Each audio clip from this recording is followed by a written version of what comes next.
WhatsApp group থেকে পাবেন। আমি আসলে সেটা খুঁজে পাচ্ছিলাম না, যদি আপনি কাইন্ডলি আবার একটু দিয়ে দিতেন। আচ্ছা, আপনাদের গ্রুপের কেউ একজন একটু দয়া করে ওনাকে এটা শেয়ার করে দেন ভাইয়াকে, ঠিক আছে? ওকে, এক্ষুনি দিচ্ছি ভাই। সবাই যারা যারা এটা ইয়ে করেছেন তারা একটু দয়া করে এটা একটু ভাইয়াকে শেয়ার করে দেন, ভাইয়ার এটা দরকার, ঠিক আছে? Thank you. জি জি। আপনাদের আর কারো কোনো প্রশ্ন আছে?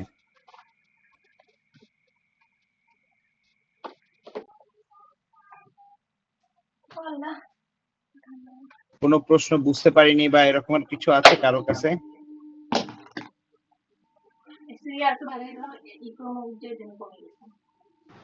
ভাইয়া আমার একটা কোয়েশ্চেন আছে, সেটা হলো হ্যারাসমেন্টের বিষয় নিয়ে। হ্যারাসমেন্টের যিনি মেম্বার বা মেইন প্রতিনিধি মহিলা, ওনাকে যদি কেউ হ্যারাস করে উনি কাকে রিপোর্ট করবে?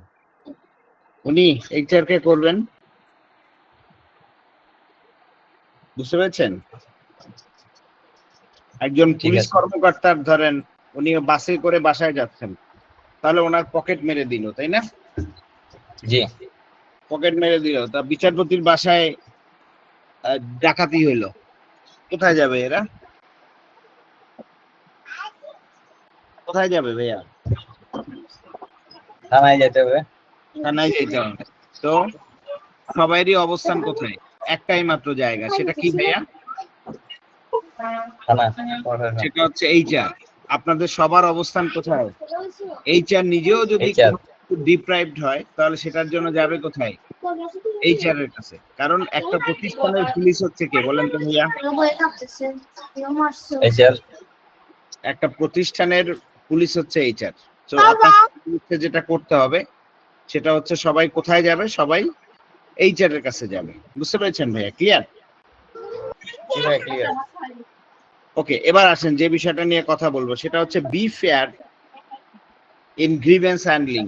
দেখেন, গ্রিভেন্স হ্যান্ডলিং এর ক্ষেত্রে আপনি কিভাবে ফেয়ার হবেন বা কিভাবে কাজগুলো করবেন সেটা একটা খুব ইম্পর্টেন্ট একটা বিষয়। প্রথম কথাটা হচ্ছে গিয়ে এখানে কিছু টিপস বলেছে যে আপনি কিভাবে করে গ্রিভেন্সটা ইয়ের ক্ষেত্রে হ্যান্ডলিং এর ক্ষেত্রে আপনি ফেয়ার আচরণ করবেন। এক, হ্যান্ডেল অল কমপ্লেইন্টস সিরিয়াসলি। আমি আবার বলছি, হ্যান্ডেল অল কমপ্লেইন্টস সিরিয়াসলি। আপনাকে যেটা করতে হবে, সকল কমপ্লেইন খুব সিরিয়াসলি কি করতে হবে? হ্যান্ডেল করতে হবে। দেখেন, আপনাদের বোধহয় ওই দিন বলেছিলাম যে একটা থাপ্পড়ের দাম প্রায় $1 বিলিয়ন, তাই না? So $1 billion. সো একটা প্রতিষ্ঠান কি হতে পারে? ক্ষতিগ্রস্ত হইতে পারে কিসের দ্বারা? যেটা হচ্ছে এই ধরনের কার্যক্রমগুলো দ্বারা। এক। দুই হচ্ছে গিয়ে প্রপার ইনভেস্টিগেশন। আপনি যখনই কোনো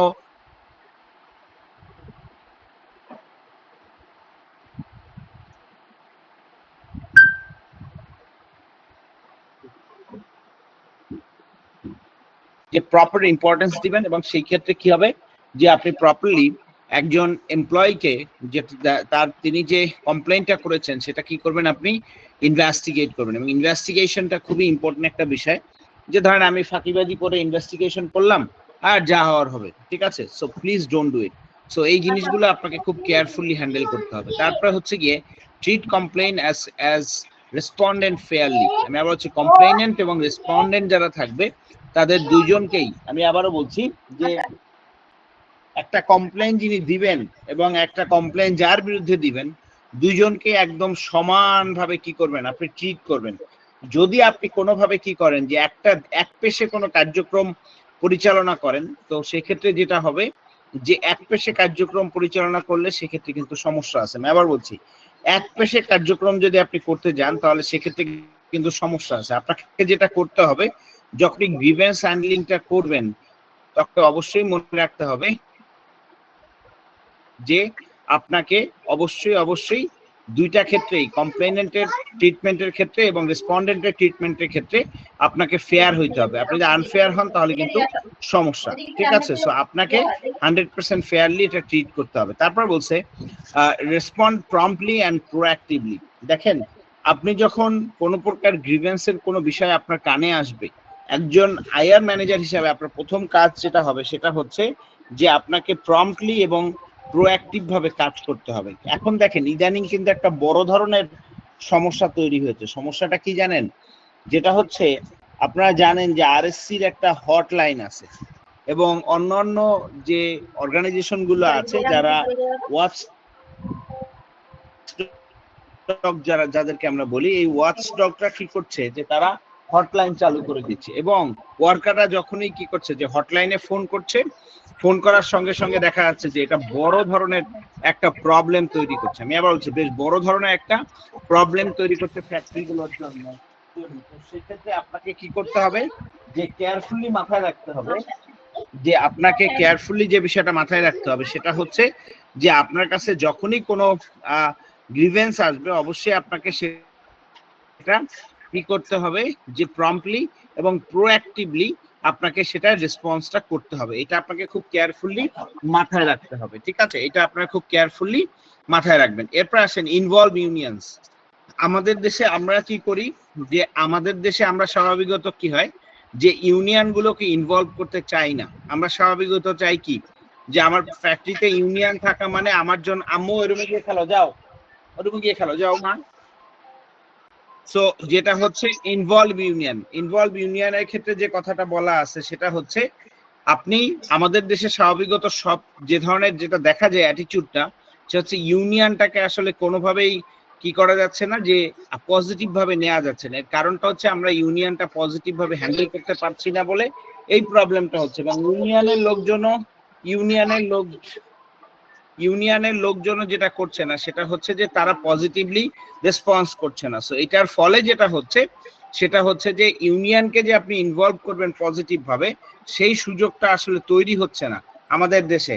সো এটা একটা বিশাল বড় কি হচ্ছে যে প্রবলেম হচ্ছে।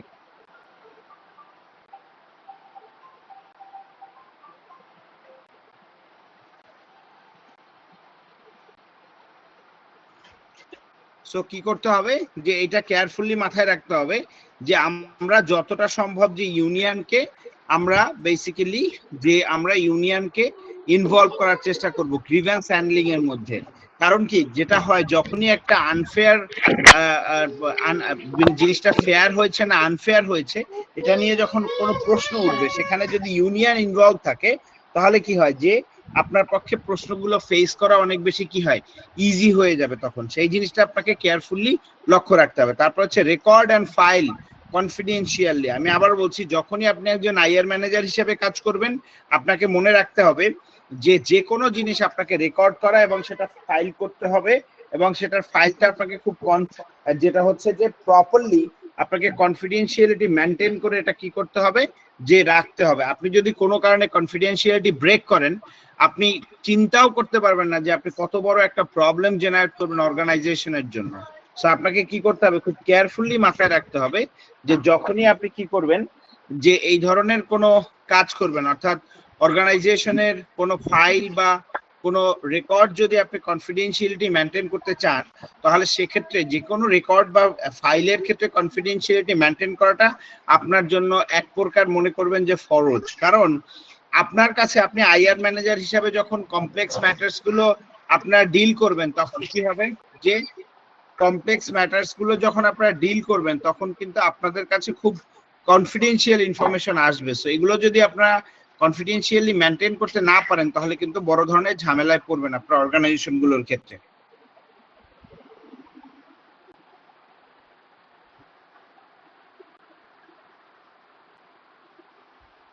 মোবাইল কি নেটওয়ার্কের সমস্যা নাকি মোবাইলের মোবাইল কিনে দিলে আপনার কথা বলে জানা যায় না আগেরটাতে তো এখানে কি নেটওয়ার্কের সমস্যা? সো একটা জিনিস বললাম যে আপনাকে কনফিডেন্সিয়ালিটি মেনটেন করে কাজ করতে হবে। তারপরে হচ্ছে ট্রেন ম্যানেজার্স এন্ড সুপারভাইজার্স। আপনারা আমরা এক সবকিছু কি করি জানেন এমনি আমারটাতে তো নেটওয়ার্কের এক সমস্যা পেশে ছিল করার চেষ্টা করি। ওইটার আমি কারণে আবারও আমি বলছি চেঞ্জ করছি আমরা যেটা হচ্ছে যে সবকিছুই এক পেশে করার চেষ্টা করি। এক পেশে বলতে কি এখন তো আর যে বুঝতেছি আমরা না। মনে করি যে শুধুমাত্র আইআর ম্যানেজারকেই ট্রেনিং করাইলেই সে দেখবেন যে একটা ফ্যাক্টরিতে আহামরি চেঞ্জ চলে আসবে। কিন্তু বিশ্বাস করেন যে আইআর ম্যানেজার হচ্ছে ছোট্ট একটা রোল সে প্লে করে, কিন্তু এর বাহিরে সব থেকে বড় রোল গুলা প্লে করে হচ্ছে লাইন ম্যানেজার। শেজাদ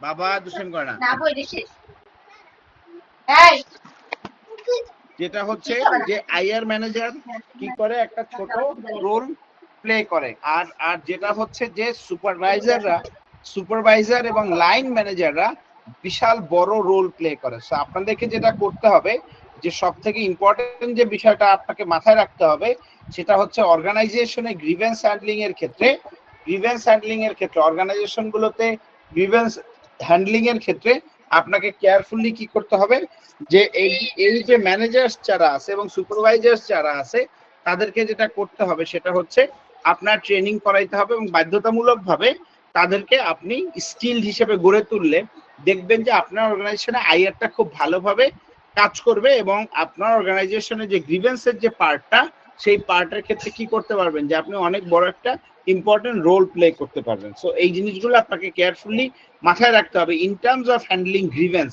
আপনি যখন গ্রিভেন্স হ্যান্ডেল করবেন তখন অবশ্যই আপনাকে এই জিনিসগুলো করতে হবে। তো এরপরের যে বিষয়টা সেটা হচ্ছে যে আপনার অর্গানাইজেশনে ইফেক্টস অফ গ্রিভেন্স, যখন আপনার অর্গানাইজেশনে মানুষের মধ্যে প্রচুর গ্রিভেন্স থাকে তখন আসলে কি কি ধরনের যেটা হচ্ছে যে আমরা প্রবলেমস আসলে অর্গানাইজেশন গুলোর মধ্যে দেখি সেটা নিয়ে একটু কথা বলি। প্রথম যে বিষয়টা সেটা হচ্ছে যে ডিমোটিভেটেড স্টাফ। আপনি দেখবেন আপনার অর্গানাইজেশনের এমপ্লয়িরা হাইলি ডিমোটিভেটেড থাকে। আমি আবার বলছি, আপনার অর্গানাইজেশনের এমপ্লয়িরা হাইলি কি থাকে, ডিমোটিভেটেড থাকে। হ্যাঁ, সো একটা প্রবলেম হচ্ছে গ্রিভেন্স যদি তাদের মধ্যে থাকে দেখবেন যে তারা হাইলি ডিমোটিভেটেড থাকবে। 2 নাম্বার হচ্ছে গিয়ে লো প্রোডাক্টিভিটি। আপনি দেখবেন যে অর্গানাইজেশনের এমপ্লয়ীদের প্রোডাক্টিভিটি ইজ ভেরি লো। আমি আবার বলছি, অর্গানাইজেশনের এমপ্লয়ীদের প্রোডাক্টিভিটি ইজ ভেরি লো, অর্থাৎ দেখবেন যে প্রোডাক্টিভিটিটা ঠিকভাবে তারা প্রোভাইড করতে পারছে না তার গ্রিভেন্সের জন্য। তারপর হচ্ছে গিয়ে লেবার আনরেস্ট। এইটা বাংলাদেশে আপনারা খুব ফ্রিকোয়েন্টলি কি করেন, এটা ফেস করেন। আমি আবার বলছি যে আপনারা এটা খুব ফ্রিকোয়েন্টলি ফেস করবেন, যে লেবার আনরেস্ট আপনার অর্গানাইজেশনে খুব ফ্রিকোয়েন্টলি লেবার আনরেস্ট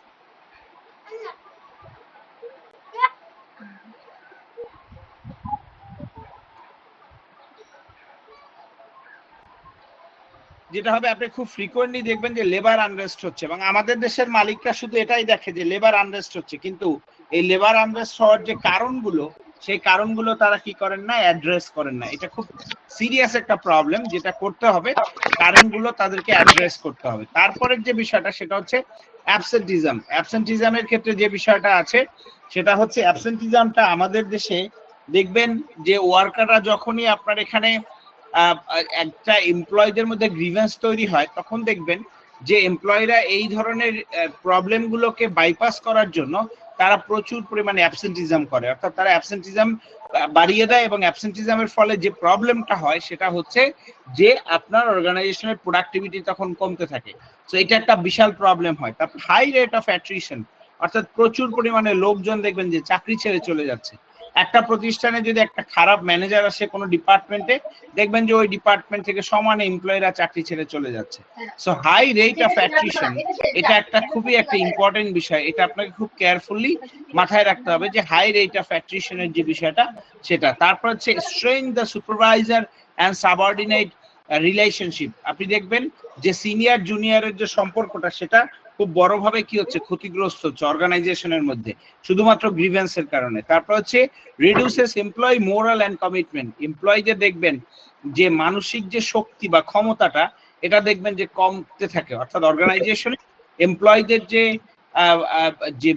কমিটমেন্ট যেটা থাকে যে ওকে ঠিক আছে, আমার অর্গানাইজেশন আমাকে অনেক কিছু দিচ্ছে, তাহলে আমিও অর্গানাইজেশনকে কি করব, যেটা হচ্ছে সার্ভিস দেওয়ার চেষ্টা করব। সো এই জিনিসটা দেখবেন যে অর্গানাইজেশনের এমপ্লয়ীদের মধ্যে কমে যাচ্ছে। আপনার অর্গানাইজেশন যদি কি থাকে, যে কোনো প্রকার আপনার অর্গানাইজেশন যদি কোনো প্রকার প্রবলেম থাকে, অর্থাৎ গ্রিভেন্স থাকে এমপ্লয়ীদের মধ্যে, তখন এই জিনিসটা আপনি প্রচুর পরিমাণে দেখবেন যে এমপ্লয়ীদের মধ্যে কমিটমেন্টটা কমে যাচ্ছে। আপনার অর্গানাইজেশনে ঠিক আগের মতো মানুষের কাছ থেকে কমিটমেন্টটা পাওয়া যাচ্ছে না, কিংবা তাদের যে মোরাল যে স্ট্রেংথ সেটা আসলে ওইভাবে করে কাজ করছে না। সো এটা একটা বিশাল একটা কি হচ্ছে যে প্রবলেম তখন তৈরি হবে আমাদের ইন্ডাস্ট্রিতে দেখবেন, বা আপনার অর্গানাইজেশনের মধ্যে এই ধরনের প্রবলেম গুলো তখন সিরিয়াস ভাবে এটা স্টার্ট হয় অর্গানাইজেশন গুলোতে।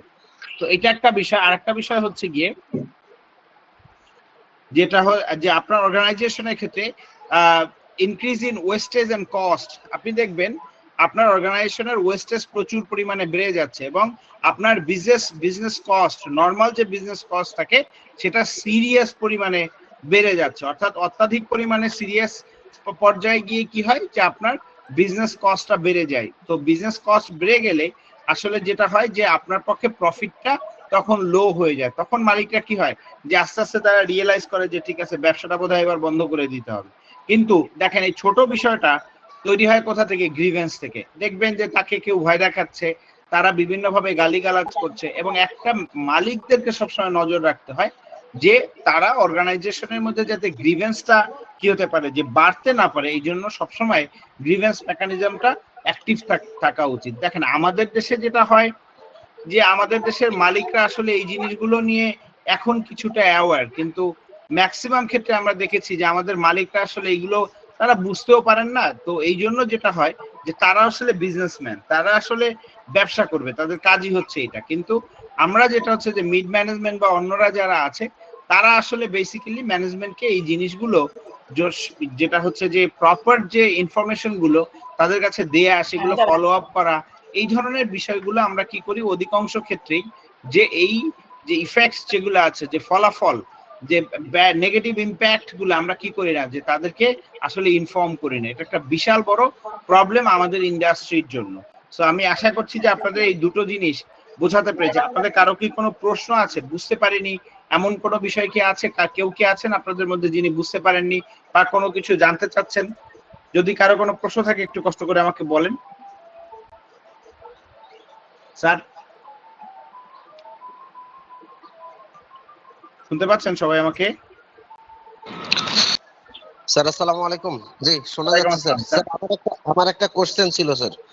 জি স্যার বলেন। গ্রিভেন্স হ্যান্ডেলিং এর ক্ষেত্রে আপনি যে ইনভলভ ইউনিয়নকে জড়াইতে বলতেছেন, স্যার এটাও কি এক ধরনের কনফিডেন্সিয়াল ব্যাপারটা একটু হয়ে গেল না? না, আপনার যেটা হচ্ছে কনফিডেন্সিয়াল রেকর্ড এবং ফাইলস গুলোকে কি বলা হয়েছে যে আপনি কি করবেন যে লুকিয়ে রাখবেন। যেমন ধরেন সেক্সুয়াল হ্যারাসমেন্টের যে বিষয় যেগুলোতে গ্রিভেন্স আসবে, তাই না, ওইটার ক্ষেত্রে কি করবেন যে আপনি কনফিডেন্সিয়ালিটি মেনটেন করবেন। অর্থাৎ যে মেয়েটা সেক্সুয়ালি হ্যারাসড হয়েছে ওর বিষয়টা যদি সবাই জানে তাহলে জিনিসটা কি হয়ে যাচ্ছে যে ওই মেয়েটার পক্ষে একটু কঠিন হয়ে যাচ্ছে ও অর্গানাইজেশনে কাজ করা। সো এই জন্য তখন কি করা যে আপনাকে এই কাজটা এমন ভাবে করতে হবে সো দ্যাট যেটা হচ্ছে যে ওই যে মেয়েটা সেক্সুয়ালি যে মেয়েটা হ্যারাস্ট হচ্ছে ওই মেয়েটা যাতে করে কি করতে পারে যে আপনাদের কাছ থেকে প্রোটেকশন পেতে পারে। ঠিক আছে? সো এই জন্য আপনি কি করবেন যে ওই জিনিসগুলোর ক্ষেত্রে কনফিডেন্সিয়ালিটি মেনটেন করবেন। সব বিষয়ে তো আপনার কনফিডেন্সিয়ালিটি মেনটেন করার প্রয়োজন নাই, তাই না? আপনার অফিসে 100টা জিনিস নিয়ে কাজ করেন, আপনি কি 100টা জিনিস নিয়েই কি আপনি কনফিডেন্সিয়ালিটি মেনটেন করেন? বিষয় তো তা না। তাহলে তো যেটা হচ্ছে যে আপনি অফিসে কেউ কি কোনো ইনফরমেশন কি করবেন না, আপনি প্রোভাইড করবেন না, সব ইনফরমেশন আপনি আপনার একার কাছে রেখে দিবেন, তাই না? সো এই জন্য বিষয়টা হচ্ছে যে আপনাকে কেয়ারফুলি মাথায় রাখতে হবে যে কনফিডেন্সিয়ালিটি মেনটেন করার ক্ষেত্রে শুধুমাত্র আপনি সার্টেন বিষয় থাকবে যেগুলোর বিষয়ে আপনি কনফিডেন্সিয়ালিটি মেনটেন করবেন, কিন্তু সবকিছুর বিষয়ে আপনি কনফিডেন্সিয়ালিটি মেনটেন করবেন না। আমি কি বিষয়টা বোঝাতে পেরেছি মিস্টার জামান আপনাকে? জি স্যার। জি জি। এবং ইউনিয়নকে কেন আপনি গ্রিভেন্সের ক্ষেত্রে কাজে লাগাবেন সেটার কারণ হচ্ছে গিয়ে একটা জিনিস বলা হয় না যে কাটা দিয়ে কাটা তোলা। অর্থাৎ একটা এমপ্লয়ি যখন কি করবে, সে মিসকন্ডাক্টের যখন গ্রিভেন্সের সঙ্গে সে যখন এই জিনিসটার সঙ্গে ইনভলভ থাকবে, যদি ফিউচারে কোনো কথা আসে এই বিষয়টা সম্বন্ধে যে এইটা কেন এমন হইলো, এটা কি কেউ দেখে না বা বোঝে না, তখন যদি হয় কি যে ওয়ার্কাররা যদি ইভেন আপনার কি হয় যে দেখবেন আমাদের দেশে কিছু অতি উৎসাহী ওয়ার্কার আছে, এরা কি করে যে একে তাকে হঠাৎ হঠাৎ করে তারা কমপ্লেইন করে বসে। সো এই কমপ্লেইন গুলো যখন করবে তখন সেক্ষেত্রে কি করতে পারবেন আপনারা একটা প্রোটেক্টিভ বা একটা ডিফেন্সিভ জায়গা এখানে তৈরি করতে পারবেন। কিভাবে ডিফেন্সিভ বা প্রোটেক্টিভ জায়গাটা তৈরি করতে পারেন যে ওকে এখানে তো ইউনিয়ন ইনভলভ ছিল, সো আমরা ফেয়ারনেস এর জন্য ইউনিয়নকে ইনভলভ করেছি এবং আমরা আমাদের মতো করে সেইভাবে করেছি যাতে এটা নিয়ে কোনো বড় ধরনের কোনো প্রবলেম না। ঠিক আছে? সো এইভাবে করে কি হবে বিষয়টা এভাবে করে ম্যানেজ করতে হবে। আমি বোধহয় বিষয়টা আপনাদেরকে বোঝাতে পেরেছি। বলেন প্লিজ। আর কারো কোনো প্রশ্ন আছে বা প্রবলেম আছে? জি বলেন। এখানে ইপিজেড এর ইউনিয়ন মধ্যে বলতে তো আমি যদি ফ্যাক্টরিগুলোতে আমার ফ্যাক্টরিতে যদি পিসি থাকে তাহলে পিসি, যদি পিসি না থাকে তাহলে আমি ট্রেড ইউনিয়ন, এটা এই জি দুইজন কিন্তু বোঝাচ্ছে। জি, যেটা এটা হয় কি যে আপনার গ্রিভেন্সের ক্ষেত্রে যে কেউ যাকে ইনভলভ করলে ভালো হয় সেই ক্ষেত্রে সেইভাবে করে আপনি ইনভলভ করবেন। বুঝতে পেরেছেন? Okay sir, thank you. জি। বলেন আপনাদের আর কারো একজন ফিমেল প্রশ্ন করছিলেন, উনি বোধহয় প্রশ্নটা করতে পারেননি। আপনি কি প্রশ্নটা করবেন ম্যাডাম আপনি আমাদেরকে? স্যার এটাই জানার ছিল, ইপিজেড এর মধ্যে ফ্যাক্টরিগুলোতে তো ট্রেড ইউনিয়ন থাকে না, সেক্ষেত্রে কি আমি পিসি কে ইনভলভ করবো কিনা? Right you are okay. জি স্যার। আচ্ছা এবার আসেন যে একটা গ্রিভেন্স মেকানিজমকে আমি কখন বলবো যে এটা একটা সাকসেসফুল গ্রিভেন্স মেকানিজম, এটা একটা বিশাল বড় একটা বিষয় প্রশ্ন। সো এটার জন্য ইউএন গাইডিং প্রিন্সিপাল, আপনাদেরকে যে ডকুমেন্টটা ওই দিন দেখালাম আমি, সো ইউএন গাইডিং প্রিন্সিপাল একটা খুব চমৎকার কথা বলেছে। ইউএন গাইডিং প্রিন্সিপাল বলেছে যে দেখো তুমি একটা গ্রিভেন্স প্রসিডিওরকে সাকসেসফুল বা তুমি একটাকে পারফেক্ট গ্রিভেন্স মেকানিজম বলবা যখন তুমি এই 8টা বিষয় দেখতে পাবা। যে 8টা বিষয় কি আছে যে তোমার গ্রিভেন্স মেকানিজমে 100% তুমি অ্যাপ্লিকেশন করছো বা তুমি ব্যবহার করছো, তখন সেক্ষেত্রে তোমার কি হবে যে এই 8টা বিষয় তুমি এটার ক্ষেত্রে কনসিডারেশনে নিবে। তাহলে 8টা বিষয় কি কি সেটা আমরা জানি। প্রথম বিষয় হচ্ছে লেজিটিমেট, তারপর হচ্ছে ট্রান্সপারেন্ট, তারপর হচ্ছে অ্যাক্সেসেবল, রাইট কম্পিটেবল, তারপর হচ্ছে প্রেডিক্টেবল, কন্টিনিউয়াস লার্নিং, ইকুইটেবল, এবং ফাইনালি হচ্ছে গিয়ে যেটা বলা হচ্ছে সেটা হচ্ছে এঙ্গেজমেন্ট এন্ড ডায়ালগ। তো আমরা একটা একটা করে জিনিস কি সেই জিনিসটা বোঝার চেষ্টা করব। সর্বপ্রথম লেজিটিমেট, অর্থাৎ আপনাকে যেটা করতে হবে আপনার প্রতিষ্ঠানে যে গ্রিভেন্স মেকানিজমটা আপনি তৈরি করবেন সেটা যেন আইন সিদ্ধ হয়। আমি আবারও বলছি, আপনি যে গ্রিভেন্স মেকানিজমটা আপনি তৈরি করবেন সেটা যেন আইন সিদ্ধ হয়। এখন আইন সিদ্ধ বলতে কি বোঝাচ্ছে? প্রথম হচ্ছে আইন সিদ্ধ বলতে যেটা বোঝায় সেটা হচ্ছে আপনি আপনার অর্গানাইজেশনে যেগুলো আইনের বিষয় আছে, আমি গতকালকেও আপনাদেরকে বলেছি এবং আজকেও বলছি, যে বিষয়গুলো আপনার আইনের সঙ্গে সম্পর্কিত সেগুলো কি করবেন আপনি আইনের মাধ্যমে সমাধান করবেন। আর যেগুলো আইনের বাহিরে সেগুলো প্রথম কি হয় যে আপনাকে পলিসি তৈরি করতে হবে, এবং পলিসি তৈরি করে যেটা করবেন আপনি সেই পলিসিটার ক্ষেত্রে আপনার উদ্দেশ্য কি, আপনি আপনার স্টেক হোল্ডার্স কারা, কে কে এটার শেল্টার নিতে পারবে, কাকে কাকে আপনি প্রায়োরিটাইজ করবেন, এই ধরনের বিষয়গুলো কি থাকতে হবে যে আপনার এই পলিসির মধ্যে খুব কারেক্টলি কি থাকতে হবে, মেনশন থাকতে হবে। যদি মেনশন না থাকে তাহলে সেক্ষেত্রে কি হবে যে আপনি এটাকে বলতে পারবেন না যে এটা একটা পারফেক্ট কি যে গ্রিভেন্স মেকানিজম। আপনাকে পারফেক্ট গ্রিভেন্স মেকানিজম বলতে গেলে আপনাকে প্রথমে জিনিসটাকে লেজিটিমেট ভাবে তৈরি করতে হবে, 1 নাম্বার কাজ। 2 নাম্বার যে বিষয়টা হচ্ছে সেটা হচ্ছে যে অ্যাক্সেসিবিলিটি, অর্থাৎ আপনি একটা পলিসি তৈরি করেছেন গ্রিভেন্সের, কিন্তু আল্লাহর নাম নিয়ে আপনার অর্গানাইজেশনের কোনো এমপ্লয়ি এই পলিসি সম্বন্ধে জানেন না, এবং তারা একটা গ্রিভেন্স যদি হয় তাদের মধ্যে, তাহলে সেই গ্রিভেন্সটা কি করবে, যে কিভাবে তারা লঞ্চ করবে সেটা তারা জানে না। তো আপনাকে বলেছে যে আপনি এমন একটা গ্রিভেন্স প্রসিডিওর তৈরি করবেন, আপনি এটা সবার সঙ্গে কমিউনিকেট করবেন, এবং আপনার অর্গানাইজেশনের একটা জ্যানেটর থেকে শুরু করে একটা যেটা হচ্ছে যে সিইও পর্যন্ত তারা কি করবে জানবে যে হাউ থিংস উইল ওয়ার্ক যদি in terms of filing grievance, যে কোন প্রসেসে তারা কি করবে যে এই গ্রিভেন্সের প্রসিডিওরের তারা হেল্পটা নিবে। ঠিক আছে, এটা আপনাকে কি করতে হবে যে কেয়ারফুলি মাথায় রাখতে হবে। তারপরে আচ্ছা আপনারা যদি এইগুলো কেউ বুঝতে না পারেন আমাকে থামিয়ে দিয়ে প্রশ্নটা করে ফেলেন। ভাইয়া গ্রিভেন্স প্রসিডিউরে ভাইয়া আপিল প্রসিডিউরটা যদি একটু বলতেন ভাইয়া, আপিলটা কিভাবে করে বা আসলে কি? বুঝিয়ে না আপডেট প্রসিডিওর মানে স্যার? আপিল ভাইয়া আপিল প্রসিডিউর এগুলো যে আমি বলবো, এটা ওকে আগে শেষ করি তারপরে আমি আপনাকে বলছি। তারপরে যে বিষয়টা সেটা হচ্ছে যে আপনাকে যেটা করতে হবে সেটা হচ্ছে গ্রিভেন্সের জন্য আপনাকে গ্রিভেন্স বক্সের ব্যবস্থা করতে হবে, আপনাকে যেটা করতে হবে গ্রিভেন্স হটলাইনের ব্যবস্থা করতে হবে। এই ধরনের ব্যবস্থাগুলো আপনার অর্গানাইজেশনে থাকবে, যেগুলো আপনার ফ্যাসিলিটিতে কি করবে যে আপনি এই গ্রিভেন্স কালেক্ট করার জন্য কাজ করবে। এবং আপনার যেটা করবেন সেটা হচ্ছে এই যে গ্রিভেন্স লঞ্চ করার জন্য যে আপনার যে ইয়েগুলো যেটা হচ্ছে মেকানিজম গুলো, যেমন গ্রিভেন্স বক্স, হটলাইন, তারপরে হচ্ছে অন্যান্য ব্যবস্থা যেগুলো থাকবে, সেটার ক্ষেত্রে যেটা করতে হবে, যেমন ধরেন আপনারা কি করেন জানেন যে গ্রিভেন্স বক্সটা লাগান এমন একটা জায়গাতে যেটার অপোজিটে একটা ক্যামেরা আছে। সো দেখবেন ওয়ার্কাররা যখনই ক্যামেরা দেখে তখন আর সে কি করে না, এখানে কোনো গ্রিভেন্স দেন না। সো আপনাকে যেটা হচ্ছে গ্রিভেন্সটা দেওয়ার ক্ষেত্রে এমন ভাবে দিতে হবে, এমন জায়গাতে গ্রিভেন্স লঞ্চ করার ব্যবস্থাটা থাকতে হবে যেখানে আসলে সিসিটিভি কভারেজ, এবং অনেক সময় কি থাকে এটার সামনে ব্লকেট থাকে, এটার সামনে বিভিন্ন বড় উঁচু জায়গা এমন ভাবে করা থাকে যে এটা আবার কি হচ্ছে লক এরিয়া, আপনি ধরেন প্যাকেজিং এরিয়াটা হচ্ছে একটা সেন্সিটিভ এরিয়া, এই এরিয়ার মধ্যে কি করেন আপনারা এটা দিয়ে রাখেন যাতে করে অন্যান্য ওয়ার্কাররা কি করে যে এই প্যাকেজিং এরিয়াতে তারা ঢুকতে পারে না। সো এটা একটা বিশাল প্রবলেম।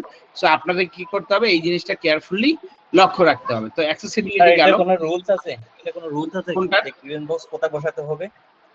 এটা রুলস যেটা হচ্ছে যে ইউএন গাইডিং প্রিন্সিপাল বলেছে যে আপনি সিসিটিভির যে এরিয়া যেগুলো কভার করবে সেই সব এরিয়ায় বসাবেন না, ফিজিক্যালি যেসব এরিয়া লক সেই সব জায়গায় বা ব্লক এরিয়াতে দিবেন না, যেগুলো হচ্ছে সুপার যেটা হচ্ছে যে সিকিউর এরিয়া, সুপার সিকিউর এরিয়াতেও আপনি কি করবেন না, যেখানে আপনি অন্যান্য ওয়ার্কারের ঢোকার পারমিশন নেই, সকল ম্যাস ওয়ার্কাররা মুভ করতে না পারে, তাদের জন্য কোনো গ্রিভেন্স বক্স আপনি সেখানে স্থাপন করবেন না।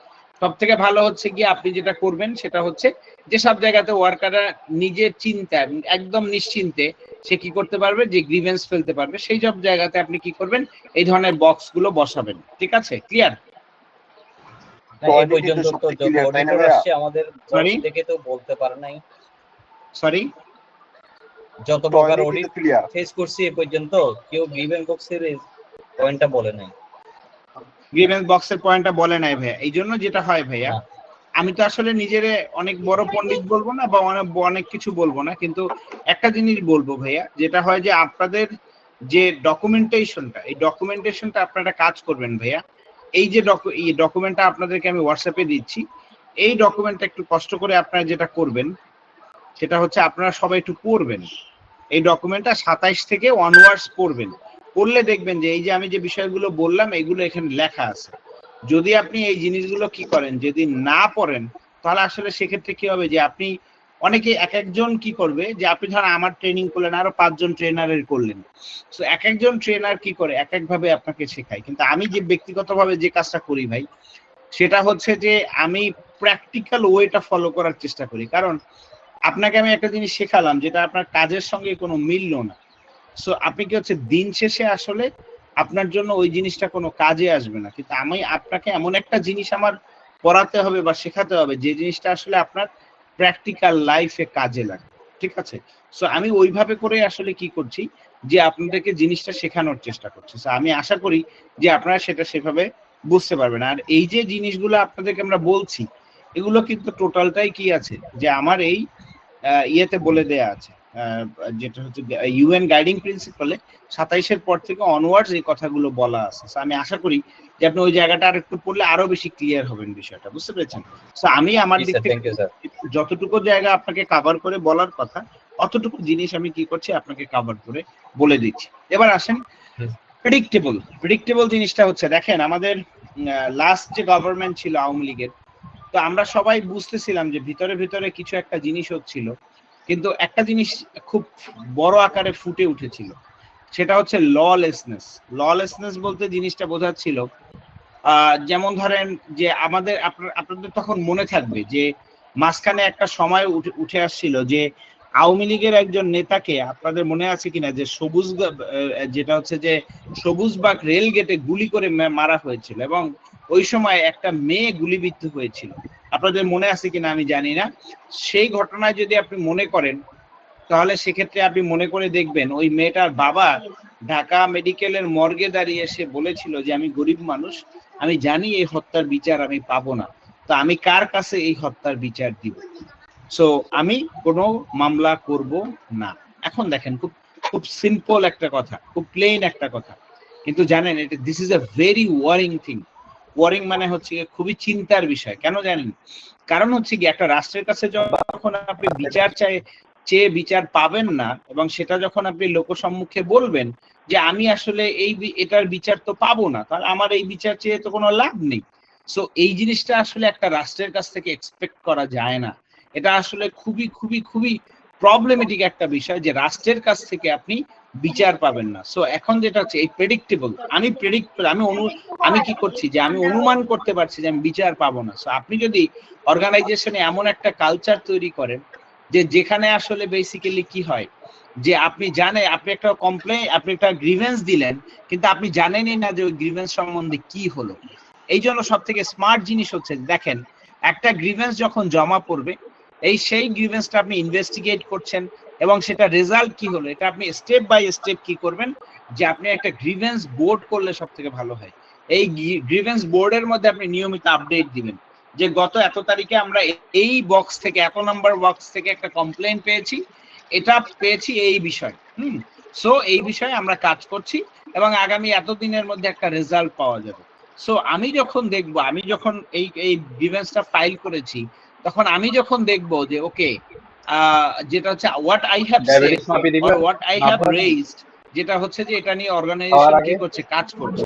সো অর্গানাইজেশন যখন এটা নিয়ে কাজ করবে তখন কি হবে যে আমার মধ্যে একটা স্যাটিসফ্যাকশন কাজ করবে যে ওকে যেটা হয় যে এটা কি হচ্ছে যে এটা নিয়ে বড় ধরনের বা বড় আকারে কিছু কাজ কি হচ্ছে যে অর্গানাইজেশনের মধ্যে চলছে। তখন কি হবে যে আমার মধ্যে কনফিডেন্স বাড়বে যে I am fully confident that organization is taking action against that individual.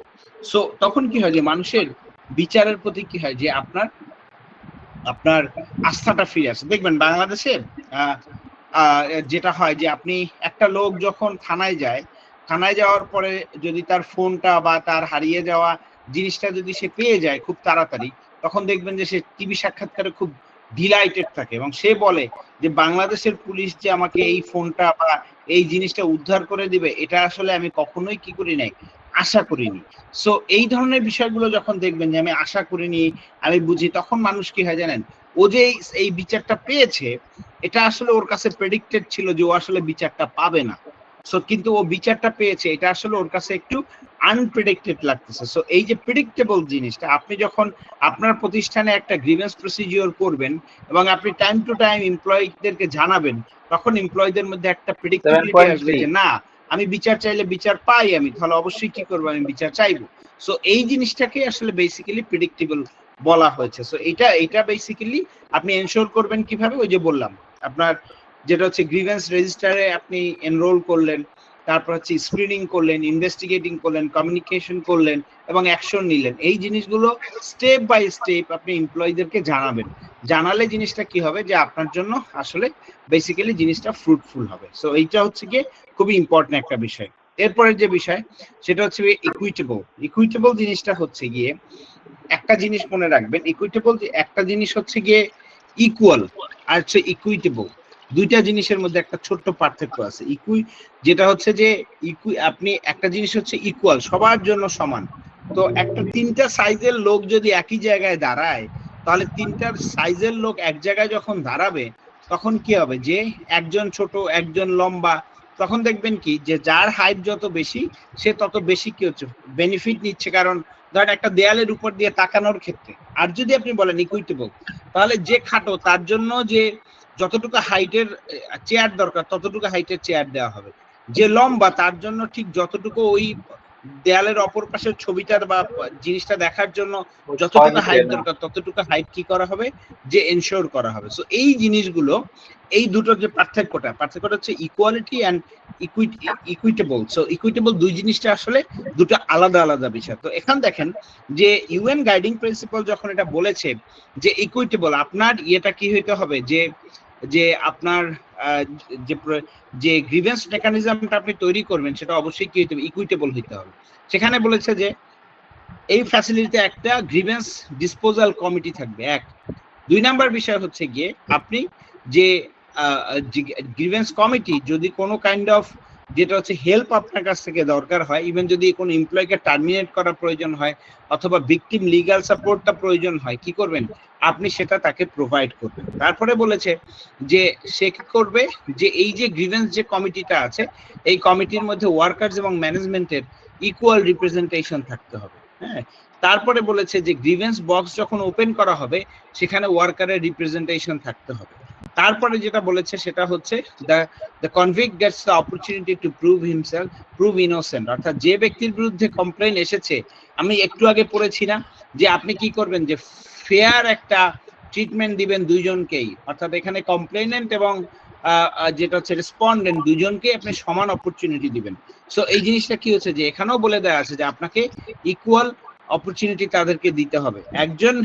একজন ব্যক্তি যেটা হচ্ছে যে ইনসিডেন্টের ক্ষেত্রে যেটা বলে দেওয়া আছে সেখানে হচ্ছে যে কমিটির ক্ষেত্রে যে যখন কোনো ইনসিডেন্ট ঘটবে ইন্ডিভিজুয়ালের ক্ষেত্রে তখন কি হবে যে এখানে তার পক্ষের লোকের রিপ্রেজেন্টেশনের দরকার আছে। যখন আপনি কি করবেন কমিটি কোনো ইনসিডেন্ট নিয়ে কোনো কমিটি করবে তখন সেখানে যেন কি থাকে যে আমাদের যে ব্যক্তি কনভিক্টেড ব্যক্তির যেন রিপ্রেজেন্টেশন সেখানে থাকে। এটা আপনাকে কেয়ারফুলি মাথায় রাখতে হবে। তারপর the convict Gates the opportunity to appeal against the disciplinary action. অর্থাৎ অনেক সময় কি হয় যে আপনাদের ডিসিপ্লিনারি অ্যাকশন নেওয়া হয় সেটার এগেইনস্টে যেন কনভিক্টেড পারসনটা কি করতে পারে যে অ্যাপিল করতে পারে। অর্থাৎ এই যে একজন প্রশ্ন করেছেন অ্যাপিল জিনিসটা কি, আপনি ধরেন তাকে কি করলেন ডিসমিস করলেন, সে আপনাকে অ্যাপিল করলো যে স্যার আমার বিচার আমি অনেক বছর ধরে আপনার প্রতিষ্ঠানে কাজ করছি এবং আমি কি করেছি যে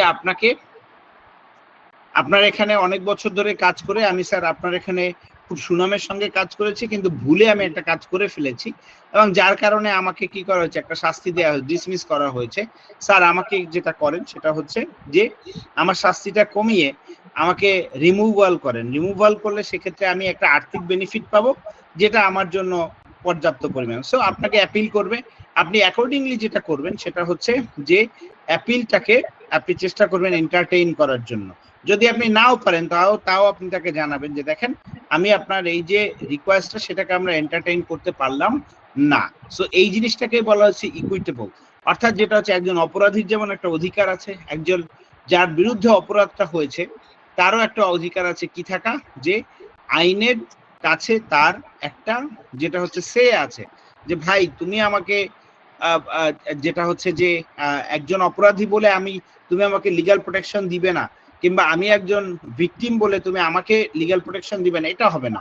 সবাই কি হবে ইকুইটেবল হবে। ঠিক আছে, সো এই জিনিসটা আসলে বেসিক্যালি এই ইকুইটেবল যে জিনিসটা আছে সেটার মধ্যে বলা হয়েছে। ঠিক আছে, এখন আপনারা দেখেন তো এতটুকু বোঝা গেল কিনা, কারো কোনো প্রশ্ন আছে কিনা?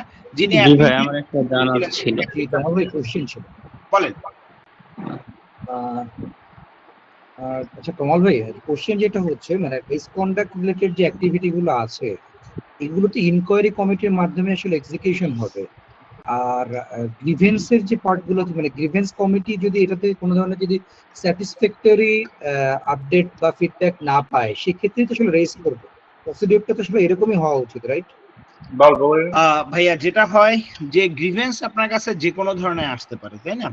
রাইট, আপনার কাছে আসতে পারে সেক্সুয়াল হ্যারাসমেন্টের বিষয়ে গ্রিভেন্স আসতে পারে, সেক্সুয়াল হ্যারাসমেন্টের বাহিরেও আপনার কাছে কি আসতে পারে, ফ্রডের আসতে পারে, মিসঅ্যাপ্লিকেশন যে কোনো কিছুই আসতে পারে। তো আপনার কাজ হচ্ছে কি যেটা লিগ্যালের মধ্যে আপনি সলভ করতে পারবেন সেটা লিগ্যালে দিয়ে দিবেন।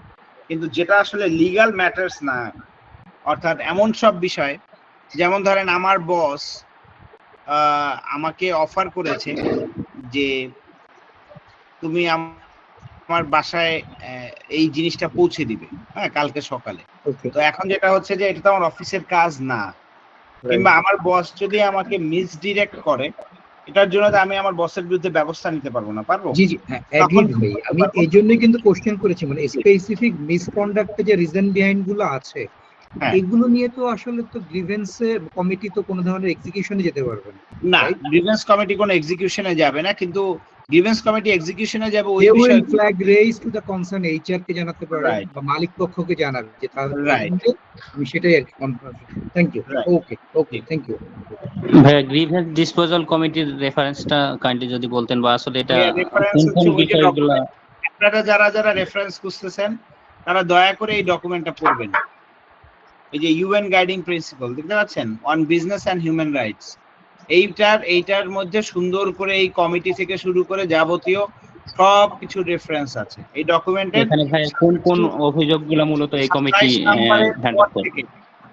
আমি আবার বলছি 27 নম্বরের পর থেকে আপনি কি করবেন যে এটা পড়বেন, দেখবেন যে এখানে এই বিষয়গুলো কি আছে সুন্দর করে বলে দেয়া আছে। ঠিক আছে, আর কোন কোন অভিযোগগুলো যাবে আইনে যেগুলো কভার করবে না সেগুলো সবগুলোই এই গ্রিভেন্স কমিটির কাছে যাবে। আমি কি বিষয়টা বোঝাতে পেরেছি আপনাকে? যিনি বারবার রেফারেন্সটা জি ভাই বুঝতে পারছি। জি ভাই বুঝতে পারছি। এখন যেগুলো আইনে কভার করবে না, জি ভাই, যেগুলো আইনে কভার করবে না সেগুলোই কি করবে কভার করবে আসলে গ্রিভেন্স প্রসিডিওর। ক্লিয়ার? এখানে ভাই শ্রমিক পক্ষ আর মালিক পক্ষের ইকুয়ালিটি মেনটেন করতে হবে। অবশ্যই ইকুয়ালিটি মেনটেন করতে হবে। কেন করতে হবে? কারণ ইউএন গাইডিং প্রিন্সিপাল বলেছে যে এখানে কমিটি ফরমেশনের প্রসেসটা একটু বললে ভালো হতো। কমিটির ফরমেশন খুব সিম্পল। আপনি একটা অফিস আদেশ করবেন, এই অফিস আদেশের মধ্যে মালিক এবং শ্রমিক পক্ষের সমান সংখ্যক রিপ্রেজেন্টেটিভ দিয়ে একটা কমিটি করবেন। এটা কত সদস্য বিশিষ্ট হবে আইনে, এই যে আমাদের যে ডকুমেন্ট আছে এখানে কিছুই বলা হয় না। আপনি যতটা চেষ্টা করবেন যে বেশি লোক নিলে তো বাংলাদেশে খালি মানুষের ওপিনিয়ন এক একটার এক এক রকম, তাই না? তো যেটা হচ্ছে কেওস যাতে না হয়, কেওস হলে সমস্যা, কেওস অ্যাভয়েড করার জন্য আপনি কি করবেন যে আপনি আপনার মতো করে জিনিসটা করার চেষ্টা করবেন। শ্রমিকের যে পার্সনদের কথা বলছেন, এটা কি পার্টিসিপেশন কমিটি রেকমেন্ড করবে না মালিক পক্ষ থেকে রেকমেন্ডেশন আসতে পারে? শ্রমিকদেরটা ভাইয়া জি জি জি, কে রেকমেন্ড করবে এটা আসলে বলেনি ভাই, এখানে শুধুমাত্র একটা কথাই বলা আছে। এই দেখেন এখানে আমি 3 নম্বরে বলেছি, এটা grievance disposal committee formed with an equal ratio from management and workers representative. এই জিনিসটা এখানে খুব সুন্দর করে বলে দেয়া আছে। ক্লিয়ার? ওকে, ঠিক আছে কমল ভাই, থ্যাংক ইউ। জি, এবার আসেন এঙ্গেজমেন্ট এন্ড ডায়ালগ। এঙ্গেজমেন্ট এবং ডায়ালগের ক্ষেত্রে যে জিনিসটা আপনি মনে রাখবেন গ্রিভেন্সের ক্ষেত্রে, সেখানে যে বিষয়টা বলা আছে সেটা হচ্ছে যে আপনারা দেখবেন যে মানুষের সঙ্গে যত বেশি কথা বলা হয় তত বেশি কি হয় যে আপনি দেখবেন যে সমস্যাগুলো সমাধান হয়। আপনি মানুষের সমস্যাগুলো জানা যায়। একটা মানুষের সঙ্গে যখন কথা বলবেন তখন তার সঙ্গে যখন কাছে গিয়ে কথা বলবেন যে ভাই কি হয়েছে, দেখবেন একজন রিকশাওয়ালা খেপে গেছে বা একটা মানুষ আপনার উপরে খেপে গিয়েছে, আপনি তার কাছে যান, কাছে গিয়ে তার সঙ্গে একটু কথা বলেন যে ভাই কি হয়েছে আপনার। সো তখন কি হবে যে সে আপনাকে কি করবে যে তার মনের কষ্টগুলো আপনাকে খুব সুন্দর করে খুলে বলবে। একটু আগে দেখবেন তাকে অন্যদের সাথে চিৎকার চেঁচামেচি করতে, ক্ষমতা দেখাতে, এটা করতে সেটা করতে, দেখবেন যে ওই মানুষটা খুব সিম্পল ভাবে আপনাকে কি করছে যে সেই জিনিসটা আপনাকে এক্সপ্লেইন করছে যে what's wrong with that person.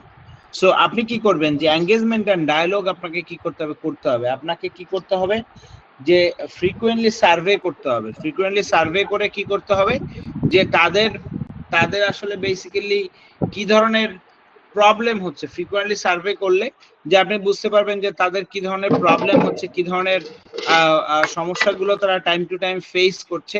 এই ধরনের বিষয়গুলো কি করবেন যে আপনি এঙ্গেজমেন্ট এন্ড ডায়ালগের মাধ্যমে বের করতে, আপনার টিম মেম্বারদেরকে যদি আপনি জিজ্ঞাসা করেন যে আপনি বলেন কি সমস্যা হচ্ছে, আপনার এই অর্গানাইজেশনে কাজ করতে গিয়ে কি ধরনের প্রবলেম আপনি ফেস করছেন আমাদেরকে একটু বলেন, তখন দেখবেন যে সে আপনাকে কি করবে যে ওই বিষয়গুলো সুন্দর করে সে খুলে বলবে যে কি সমস্যা তার হচ্ছে। তো এই জন্য বলা হয়েছে যে আপনার গ্রিভেন্স হ্যান্ডলিং এর ক্ষেত্রে যে আপনাকে এঙ্গেজমেন্ট এবং ডায়ালগটা কি থাকতে হবে, ওপেন থাকতে হবে সব সময়।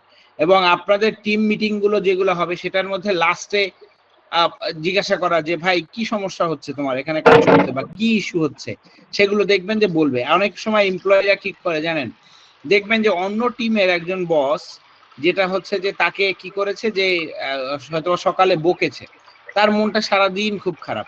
তো বসের রুমে যখন গেল তখন বস যখন জিজ্ঞাসা করলো তোমার মন খারাপ কেন, কি হয়েছে, তখন দেখবেন যে সে তার মনের যে কষ্টটা বা গ্রিভেন্সটা সে কি করছে যে তার বসকে বলছে, কিন্তু বস জিজ্ঞাসা না করলে তো সে বলতো না। সো এই জন্য কাজ হচ্ছে গিয়ে আপনি সবসময় বিভিন্ন গ্রিভেন্সের যে বিষয়গুলো থাকে সেগুলো নিয়ে ফিডব্যাক নেওয়া, জানার চেষ্টা করা, বোঝার চেষ্টা করা যে হোয়াটস রং, আসলে কি সমস্যাটা হচ্ছে সেটা আসলে বোঝার চেষ্টা করাটা আসলে কি হচ্ছে যে এই গ্রিভেন্সের ক্ষেত্রে খুবই ইম্পর্টেন্ট একটা বিষয়, যেটা তাই যে ডায়ালগ এন্ড এঙ্গেজমেন্টটা খুবই ইম্পর্টেন্ট একটা বিষয়। এরপর আসেন ট্রান্সপারেন্ট। আপনাকে যেটা করতে হবে সেটা হচ্ছে যে এই পুরো প্রসেসটা, গ্রিভেন্সের যে প্রসেসটা সেটা কি করতে হবে, ট্রান্সপারেন্ট করতে হবে। ট্রান্সপারেন্ট করার কারণটা কি, যে জিনিসটা যদি ট্রান্সপারেন্ট না হয় তাহলে সেক্ষেত্রে এটার মধ্যে মানুষ কি করবে না, যে শেল্টার পাবে না। এই জন্য বলা হয়েছে facility অ্যাপয়েন্টস a competent person to manage the grievance. এই জন্য দেখবেন যে আপনাদেরকে বলা হয়েছে যে অর্গানাইজেশনের মধ্যে একজন কম্পিটেন্ট পারসনকে এঙ্গেজ করার জন্য, যিনি আসলে কি করতে পারবেন যে আপনার ট্রান্সপারেন্টলি আপনার গ্রিভেন্সটাকে কি করবে যে সে প্রপারলি ম্যানেজ করতে পারবে। এই জিনিসটা খুবই ইম্পর্টেন্ট হবে।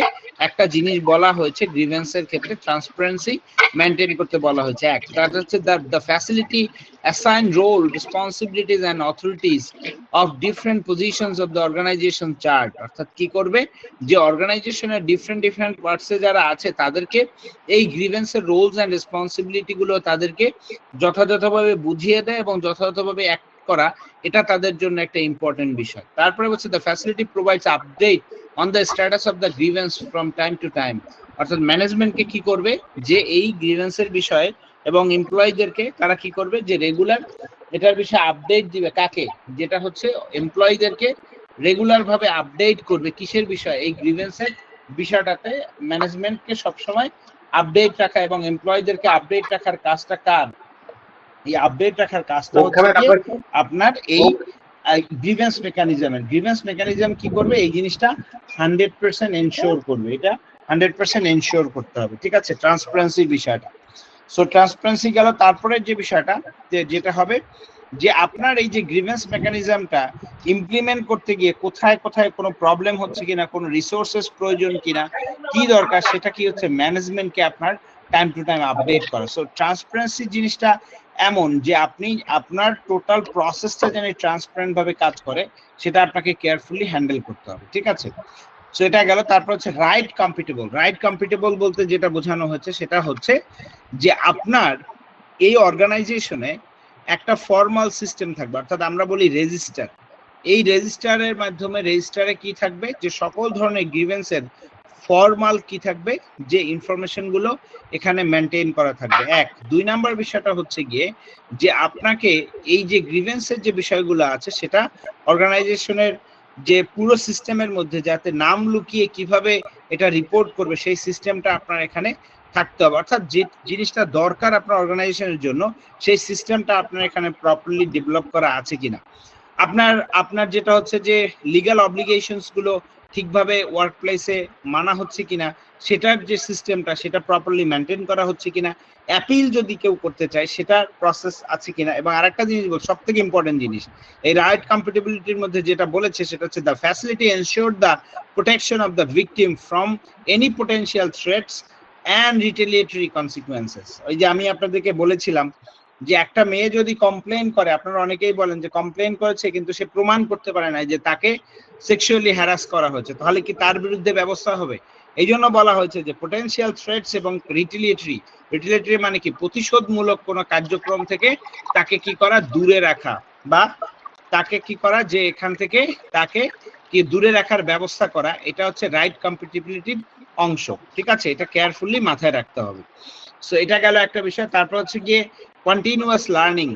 আপনাকে যেটা দেখবেন যে আপনি যদি একটা সিস্টেমকে 100% ফাংশনাল করতে চান তাহলে আপনাকে কি করতে হবে, ওই সিস্টেমটা সম্বন্ধে কন্টিনিউয়াস ভাবে লার্নিংটা আপনাকে কি করতে হবে, বজায় রাখতে হবে। কন্টিনিউয়াস লার্নিং আপনাকে কি করতে হবে, বজায় রাখতে হবে। এখন ধরেন আপনি কিভাবে শিখবেন আপনার অর্গানাইজেশনের কাছ থেকে যে আপনার গ্রিভেন্স প্রসিডিওর কাজ করছে কি কাজ করছে না। এটার জন্য সব থেকে প্রথম যে বিষয়টা সেটা হচ্ছে যে আপনাকে ট্রেনিং আয়োজন করা, এবং আরেকটা বিষয় হচ্ছে আপনার ডেটা অ্যানালিসিস করা। দেখবেন আপনার অর্গানাইজেশনে আপনি যদি গ্রিভেন্সের ডেটা অ্যানালিসিস করেন তাহলে গত 5 মাসের ট্রেন্ড অ্যানালিসিস করেন, অর্থাৎ আপনার এখানে কি ধরনের গ্রিভেন্স আসছে সেটা ট্রেন্ড অ্যানালিসিস করেন। আপনি যখন ট্রেন্ড অ্যানালিসিস করবেন তখন আপনি আসলে কি করবেন, বুঝতে পারবেন যে ট্রেন্ড অ্যানালিসিস করলেই আপনার সমস্যাগুলো কি হতে থাকবে, একটা একটা করে সলভ হতে থাকবে, বুঝতে পেরেছেন। সো আপনার ট্রেন্ড অ্যানালিসিস করা খুবই ইম্পর্টেন্ট একটা বিষয় যেটা করা। এবং আপনার যেটা হবে যে এখানে দেখবেন যে আপনার অপরাধের ধরন দিন দিন চেঞ্জ হতে থাকে, এক একটা অপরাধের ধরন কি করে দিন দিন চেঞ্জ হতে থাকে, বা এক একটা গ্রিভেন্সের ধরন এক একটা ধরনে চেঞ্জ হতে থাকে। যখনই দেখবেন যে চেঞ্জ হচ্ছে তখন আপনাকে কি করতে হবে, আপনার পলিসিটাকে আবার সেইভাবে অ্যাডাপ্টেশন করতে হবে। এক পলিসি দিয়ে কি করবেন, যে যেমন গরুর রচনা জীবনে আপনি শিখেছেন, গরুর রচনা দিয়ে কিন্তু আপনি সারা জীবন চালাতে পারবেন না, আপনাকে অন্য অন্য রচনাও শিখতে হবে। সো আপনাকে যেটা হচ্ছে যে আপনার এখানে যখন গ্রিভেন্সটা হবে সেই গ্রিভেন্সটা যেভাবে হচ্ছে সেটা দেখবেন ধরন চেঞ্জ হচ্ছে। যেমন সেক্সুয়াল হ্যারাসমেন্টের ধরনটা চেঞ্জ হয়েছে। আপনি গত ওই দিন বলেছিলাম যে হোয়াটসঅ্যাপে একটা নুড ছবি পাঠিয়ে দিয়ে সে কিছুক্ষণ পরে ডিলিট করে দিয়ে সরি ভুলে চলে গেছে। সো এই যে ধরনগুলো মানে এক একটা অর্গানাইজেশনের ক্ষেত্রে সেক্সুয়াল হ্যারাসমেন্টের ধরনটা এক এক রকমের ভাবে চেঞ্জ হচ্ছে, ঠিক অন্যান্য গ্রিভেন্সের যে বিষয়গুলো থাকবে দেখবেন যে এগুলোর অপরাধের ধরন চেঞ্জ হচ্ছে বা আপনার সিচুয়েশনটা কি হচ্ছে ডিফারেন্ট ভাবে এক্সপ্লেইনড হচ্ছে। এক এক ভাবে জিনিসটা কি করতে হবে, আপনাকে এক এক রকমের ভাবে সেটা ম্যানেজ করতে হবে। সো আপনি সেইভাবে করে কি করবেন যে আপনার অর্গানাইজেশনটা বেসিক্যালি আপনাকে রান করতে হবে। সো আপনি কেয়ারফুলি এই কাজটা করতে হবে এবং ক্লিয়ারলি যেটা করবেন আপনি লার্ন করবেন, চেঞ্জ করবেন, লার্ন করবেন, চেঞ্জ করবেন, এটাই হচ্ছে কি আপনার প্রসেস। তো এই 8টা বিষয় যদি আপনার গ্রিভেন্স মেকানিজমের মধ্যে থাকে তাহলে আপনি বলতে পারবেন যে এটা একটা সাকসেসফুল এবং প্রপার গ্রিভেন্স মেকানিজম, যেটা দ্বারা আপনি অর্গানাইজেশনে কোনো প্রকার প্রবলেম হলে, গ্রিভেন্স রিলেটেড কোনো প্রবলেম হলে সেটা কি করতে পারবেন, সলভ করতে পারবেন এবং আপনার এমপ্লয়িরা কি করবে, বিশ্বাস করবে যে না আমার অর্গানাইজেশনে আমার যদি কোনো গ্রিভেন্সের কোনো সমস্যা হয়, আমার মধ্যে যদি কোনো ক্ষোভ জমা হয়, আমি অর্গানাইজেশনকে জানালেই অর্গানাইজেশন সেটা নিয়ে কাজ করছে। এই কনফিডেন্সটা কি করতে হবে, this particular confidence that you will have to build in your employees. আপনাকে অবশ্যই কি করতে হবে যে এমপ্লয়ীদের মধ্যে এটা 100% বিল্ড করতে হবে। ক্লিয়ার? আমি বোধহয় আপনাদেরকে বোঝাতে পেরেছি যে গ্রিভেন্স মেকানিজমটা আসলে কিভাবে তৈরি করবেন। আপনি যখন আইআর ম্যানেজার হবেন তখন আসলে কোন পদ্ধতিতে আপনি এই জিনিসগুলো, কোন লোকটাকে হায়ার করবেন, কেন হায়ার করবেন, কিভাবে হায়ার করবেন, টোটাল প্রসেসটাই আসলে বেসিক্যালি এখানে এক্সপ্লেইন করা হয়েছে। আমি বিষয়টা বোঝাতে পারলে আপনারা বলবেন, যদি কোনো কিছু প্রশ্ন থাকে বলেন আমাকে, আমি উত্তর দিব আপনাদেরকে। বলেন প্লিজ, কারো কোনো প্রশ্ন আছে কি?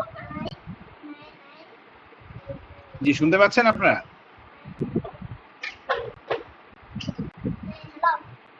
স্যার? জি ভাই, শোনা যাচ্ছে। জি বলেন, আপনাদের কারো কোনো প্রশ্ন আছে কিনা বা আন্ডারস্ট্যান্ডিং এর কোনো কোনো গ্রিভেন্স প্রসিডিউর বা গ্রিভেন্স মেকানিজমের প্রসিডিউরটা আছে কিনা ভাই, রেডিমেড বা? ভাই আমার পুরোটা তৈরি করা নেই, বেসিক্যালি আমি তো আসলে ট্রেনার। আমি যেটা করি, যখন আমার কাছে আমার কোনো ইয়েরা আসে, যে লোকজন আসে, তারা আসলে বেসিক্যালি যখন সার্ভিস রুলস তৈরি করতে আসে তখন আমি সার্ভিস রুলস এর সঙ্গে তাদেরকে প্রসিডিওরটা আমি ডেভেলপ করে দিই ভাই, বুঝতে পেরেছেন? আর একটা বিষয় আমি দেখেন যে এখন ধরেন আপনার তো প্রত্যেকটা ট্রেনিং এর একটা বাজেটের টাইম থাকে, তাই না?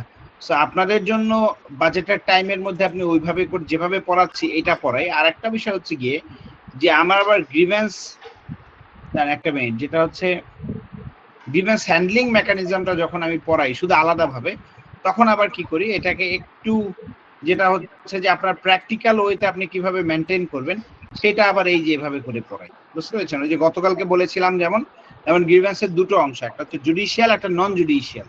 জুডিশিয়াল হলে সেটা ডিসিপ্লিনারি অ্যাকশন এবং কোর্ট প্র্যাকটিস, তাহলে সেক্ষেত্রে সেটা কিভাবে হয় সেটা এখানে সুন্দর করে বলে দেওয়া হয়েছে। আর যেটা হচ্ছে কোর্ট প্র্যাকটিসের বাহিরে গিয়ে নন জুডিশিয়াল যে ম্যাটারটা আছে সেটা আমরা কিভাবে মেনটেন করি সেটা এখানে এভাবে করে শেখানো হয়। ক্লিয়ার ভাই, বুঝতে পেরেছেন?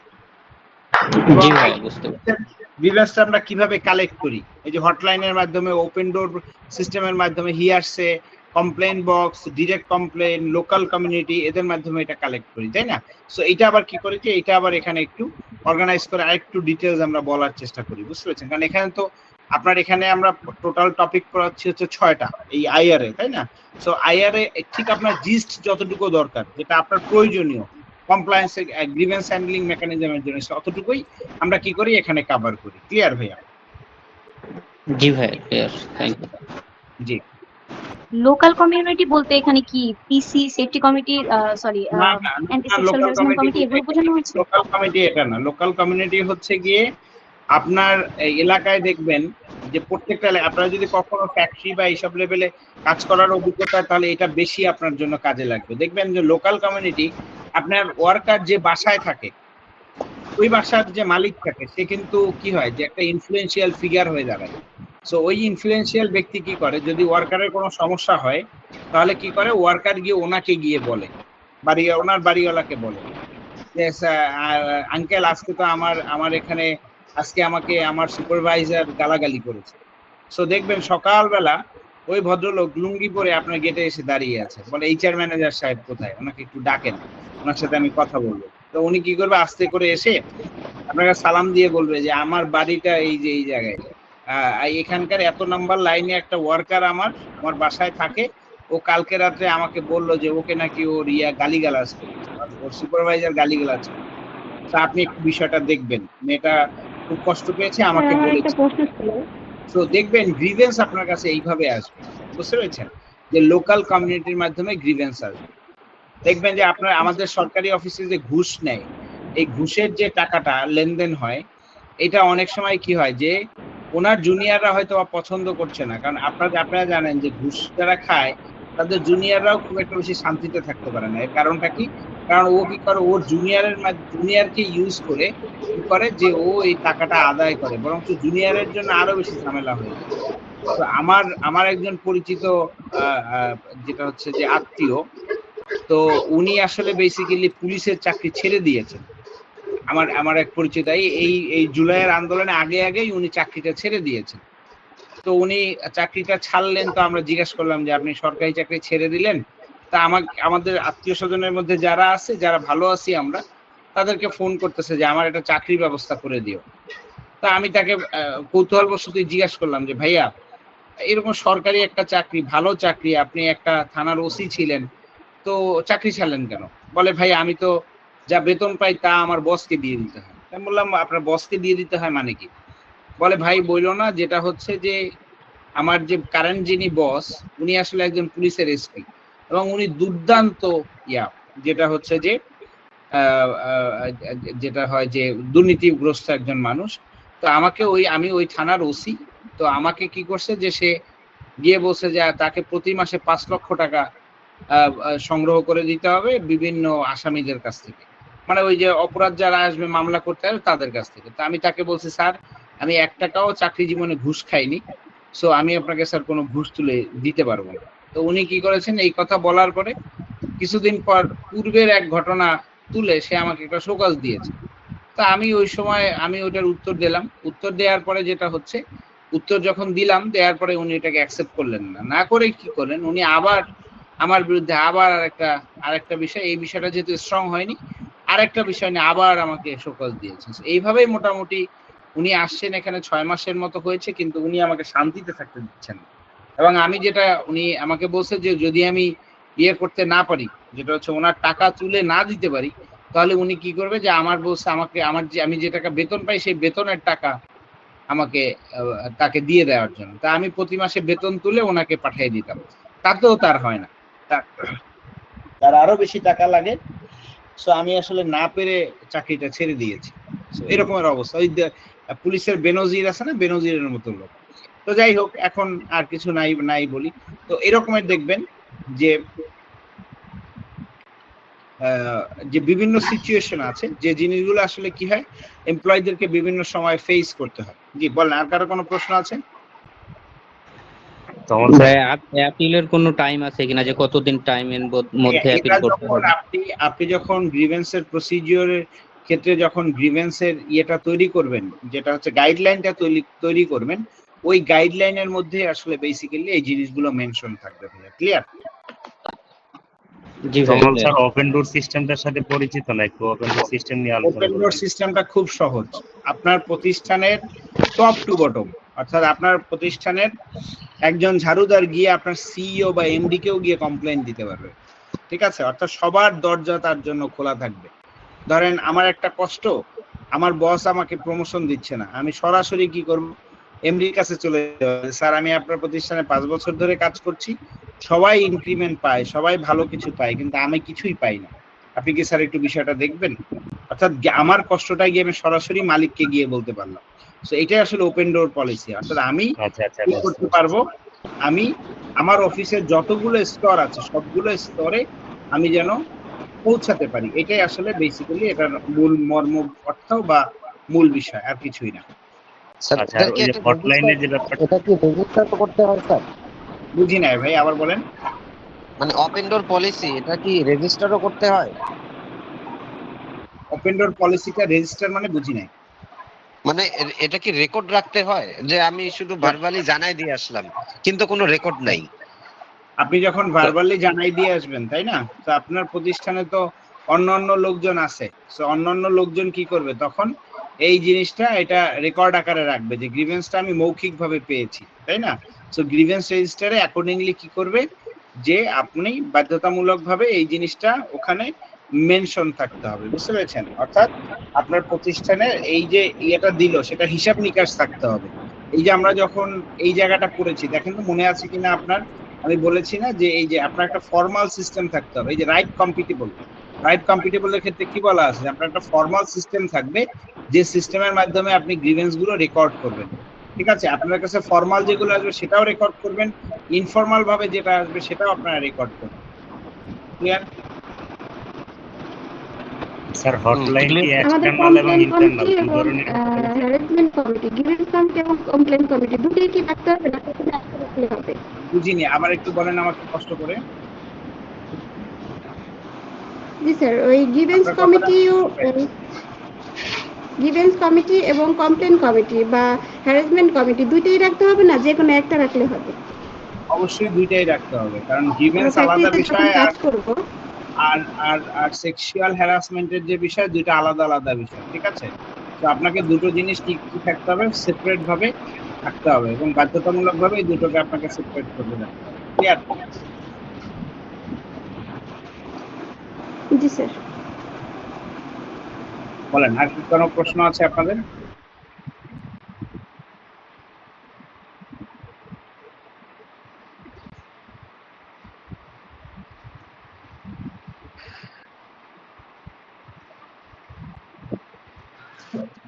স্যার কোনো কোশ্চেন নাই স্যার। তো আচ্ছা, ভাই গ্রিভেন্স কমিটিতে তো ওয়ার্কার এবং ম্যানেজমেন্টের ইকুয়াল বলছিলেন, তো মেম্বার, তো সেখানে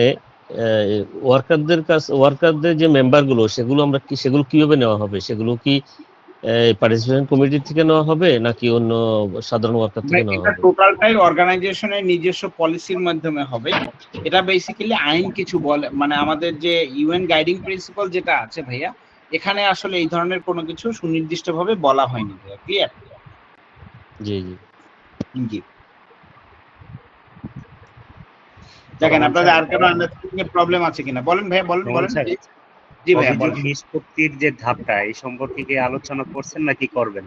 অভিযোগ নিষ্পত্তির ধাপটা তো ভাই আমরা আগেই করে আসছি। প্রথমত যেটা হচ্ছে যে আপনার লিগ্যাল যে ম্যাটারটা আছে, তাই না? যে স্যার আপনার যদি লিগ্যাল ম্যাটার যে কোনো ডিসিপ্লিনারি অ্যাকশন সংক্রান্ত কোনো কমপ্লেইন আসে সেটা আপনি কিভাবে মিনিমাইজ করবেন সেটা তো আমরা এই পদ্ধতিতে করব, তাই না? এটা বলেছি না ভাইয়া? সো এটা একটা আমি বিষয়। আর আসলে স্কিপ করে ফেলছি। গ্রিভেন্সের যে বিষয়টা আছে সেটার ক্ষেত্রে আজকে আমরা কি কি বললাম, আমরা বললাম যে গ্রিভেন্সের ক্ষেত্রে আমি ফেয়ার কিভাবে হব, এটার ইফেক্টটা কি হবে সেটা, এবং একটা গ্রিভেন্স মেকানিজম যখন আমি তৈরি করব তখন কোন পদ্ধতিতে আমি গ্রিভেন্স মেকানিজমটাকে কি করব, যে কাজে লাগাবো, সেটা আমরা বলেছি অলরেডি। বলিনি ভাইয়া?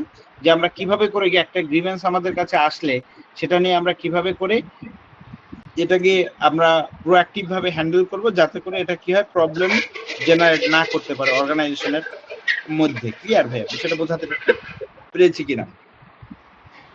স্যার সরি, এটা আমি স্কিপ করে ফেলছিলাম, বুঝতে আচ্ছা, পারছি। ঠিক আছে, নো প্রবলেম, আপনি না স্কিপ করতেই পারেন, তো সেক্ষেত্রে কোনো সমস্যা নেই। তবে আরেকটা জিনিস, আপনার গ্রিভেন্স কমিটিতে অন্যান্য সকল কমিটিতে ভাইস প্রেসিডেন্ট ওয়ার্কার থেকে নেওয়া হয়, গ্রিভেন্স কমিটিতে সেম ভাবে নেওয়া হবে? ভাইয়া এটা আমি আবার বলতেছি যে ভাইয়া এটার কোনো কিছুই আমাদের আইনে আসলে ভাইয়া কি হয় যে এভাবে বলা নেই বা কোথাও বলা নেই যে কি পদ্ধতিতে আপনি কাকে নিবেন। এটা টোটালটাই নির্ভর করে কিসের উপরে, যে আপনার অর্গানাইজেশনের উপরে কি হয়, যে যে আপনাকে আপনার অর্গানাইজেশনের মধ্যে এই বিষয়টা আপনাকে মাথায় রাখতে হবে যে অর্গানাইজেশন কি করবে, যে এইটা বেসিক্যালি ডিসাইড করবে যে সে কাকে নিবে, কিভাবে নিবে। এটার ক্ষেত্রে স্বাভাবিকতা যেটা দেয় যে ট্রেড ইউনিয়ন থাকলে ট্রেড ইউনিয়নের প্রতিনিধি নিচ্ছে, কেউ ইন্ডিপেন্ডেন্ট মেম্বার নিচ্ছে, এক একজন ভাইয়া এক এক ভাবে নিচ্ছে। সো এইটা আসলে বেসিক্যালি ওইভাবে করে বিষয়টা মাথায় রাখতে হবে। Okay clear? ওকে ওকে, ঠিক আছে ক্লিয়ার। আসসালামু আলাইকুম স্যার, আমার একটা কোশ্চেন ছিল। জি স্যার, আমরা যখন গ্রিভেন্সটা লিখবো, যে অভিযোগটা আসে, সেক্ষেত্রে অনেক সময় লিখতে গেলে গুছিয়ে লিখতে পারি না বা অনেক সময় লেখাটা হয় না। সেক্ষেত্রে আমরা কিভাবে এটা সহজভাবে লিখতে পারি, বা কোনো বই আছে কিনা, বা এই শাস্তির জন্য যে বইটা আছে সেটা আমাদের জন্য কোনটা ভালো হবে, সেটা যদি আপনি একটু সাজেস্ট এটার জন্য করতেন। কোনো বই নাই এবং বাংলাদেশে এটার এক্সপার্টও খুব কম, বুঝতে পেরেছেন? সো এই জন্য আসলে বেসিক্যালি এটা এটা আসলে একটু কঠিন বিষয়, বুঝতে পেরেছেন, যে আপনাকে এই বিষয়ে সাজেশন দেয়াটা। এই ধরনের কোনো ভালো বই বা আমি আসলে দেখি না এই ধরনের কোনো বই মার্কেটে কেউ লিখেছে এরকমেরও আমরা পাইনি কোথাও। ঠিক আছে? ঠিক আছে স্যার।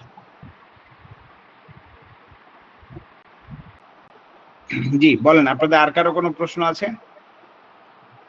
স্যার, জি সাপোজ বলেন। কোনো ওয়ার্কার আসলো কোনো গ্রিভেন্স নিয়ে, এখন তার গ্রিভেন্সটা এতটুকু সেনসিটিভ যে তার এটা মৌখিকভাবে সলভ করা সম্ভব হচ্ছে না, লিখিত নিতে হবে, কিন্তু সে ওয়ার্কার লিখিত দিতে পারতেছে না, এরকম হচ্ছে মানে তার লিখার মতন সে অতটুকু জি ক্যাপাবিলিটি তার নাই, হ্যাঁ, জি হয় না? যেমন একজন ক্লিনার হতে পারে হ্যাঁ বা হ্যাঁ যে হয় কেউ, সে লিখতে পারতেছে না। এখন আমি কি তাকে তার অভিযোগটা লিখে দিতে পারবো? হ্যাঁ অবশ্যই পারবেন। এটা তো কাজ কার, এটা তো মূলত কাজ হচ্ছে গিয়ে আপনাদের ওয়েলফেয়ার অফিসারের কাজ হচ্ছে এটা সে লিখে দেয়া এবং এটা অ্যাকর্ডিংলি কি করা যে ম্যানেজ করা, বুঝতে পেরেছেন? এটা টোটাল কাজটাই আসলে বেসিক্যালি আপনার অর্গানাইজেশনের এবং আপনার অর্গানাইজেশনের ইনসাইডে যারা থাকবে তাদের কাজ হচ্ছে এটা। আমি স্যার ওয়েলফেয়ার অফিসার হিসেবেই আছি, তো হ্যাঁ এখনো তাহলে শিখছি। আরেকটা কাজ হচ্ছে কি এই জন্য আপনার, মানে আপনি এটা সে যদি না করতে পারে তাহলে ডেফিনেটলি আপনি কি করবেন যে আপনি এটা যেটা হচ্ছে যে আপনি এই জিনিসটা অবশ্যই তাকে লিখে দিবেন এবং অ্যাকর্ডিংলি তাকে সাজেস্ট করবেন যে কি কি করতে হবে, বুঝতে পেরেছেন? জি স্যার, থ্যাংক ইউ। জি হ্যারাসমেন্ট কমিটির ভিতর বলা হয়েছে 5 সদস্য বিশিষ্ট একটি কমিটি গঠন করতে হবে। সেই জি ক্ষেত্রে আমি যদি 6 জন বা 7 জন বা 8 জন নেই, ন্যূনতম 5 প্রবলেম সদস্য আছে? ম্যাডাম, ন্যূনতম 5 সদস্য বিষয়, অর্থাৎ সর্বনিম্ন 5 জন। এটা একাধিকও হতে পারে, তারও বেশি হতে পারে, এতে কোনো সমস্যা নেই। আচ্ছা, যদি আমি জোর সংখ্যা দেই এতেও তো কোনো সমস্যা নেই? না, জোর সংখ্যা দিলেও কোনো সমস্যা নেই। Thank you sir. জি। আর কারো কোনো প্রশ্ন আছে?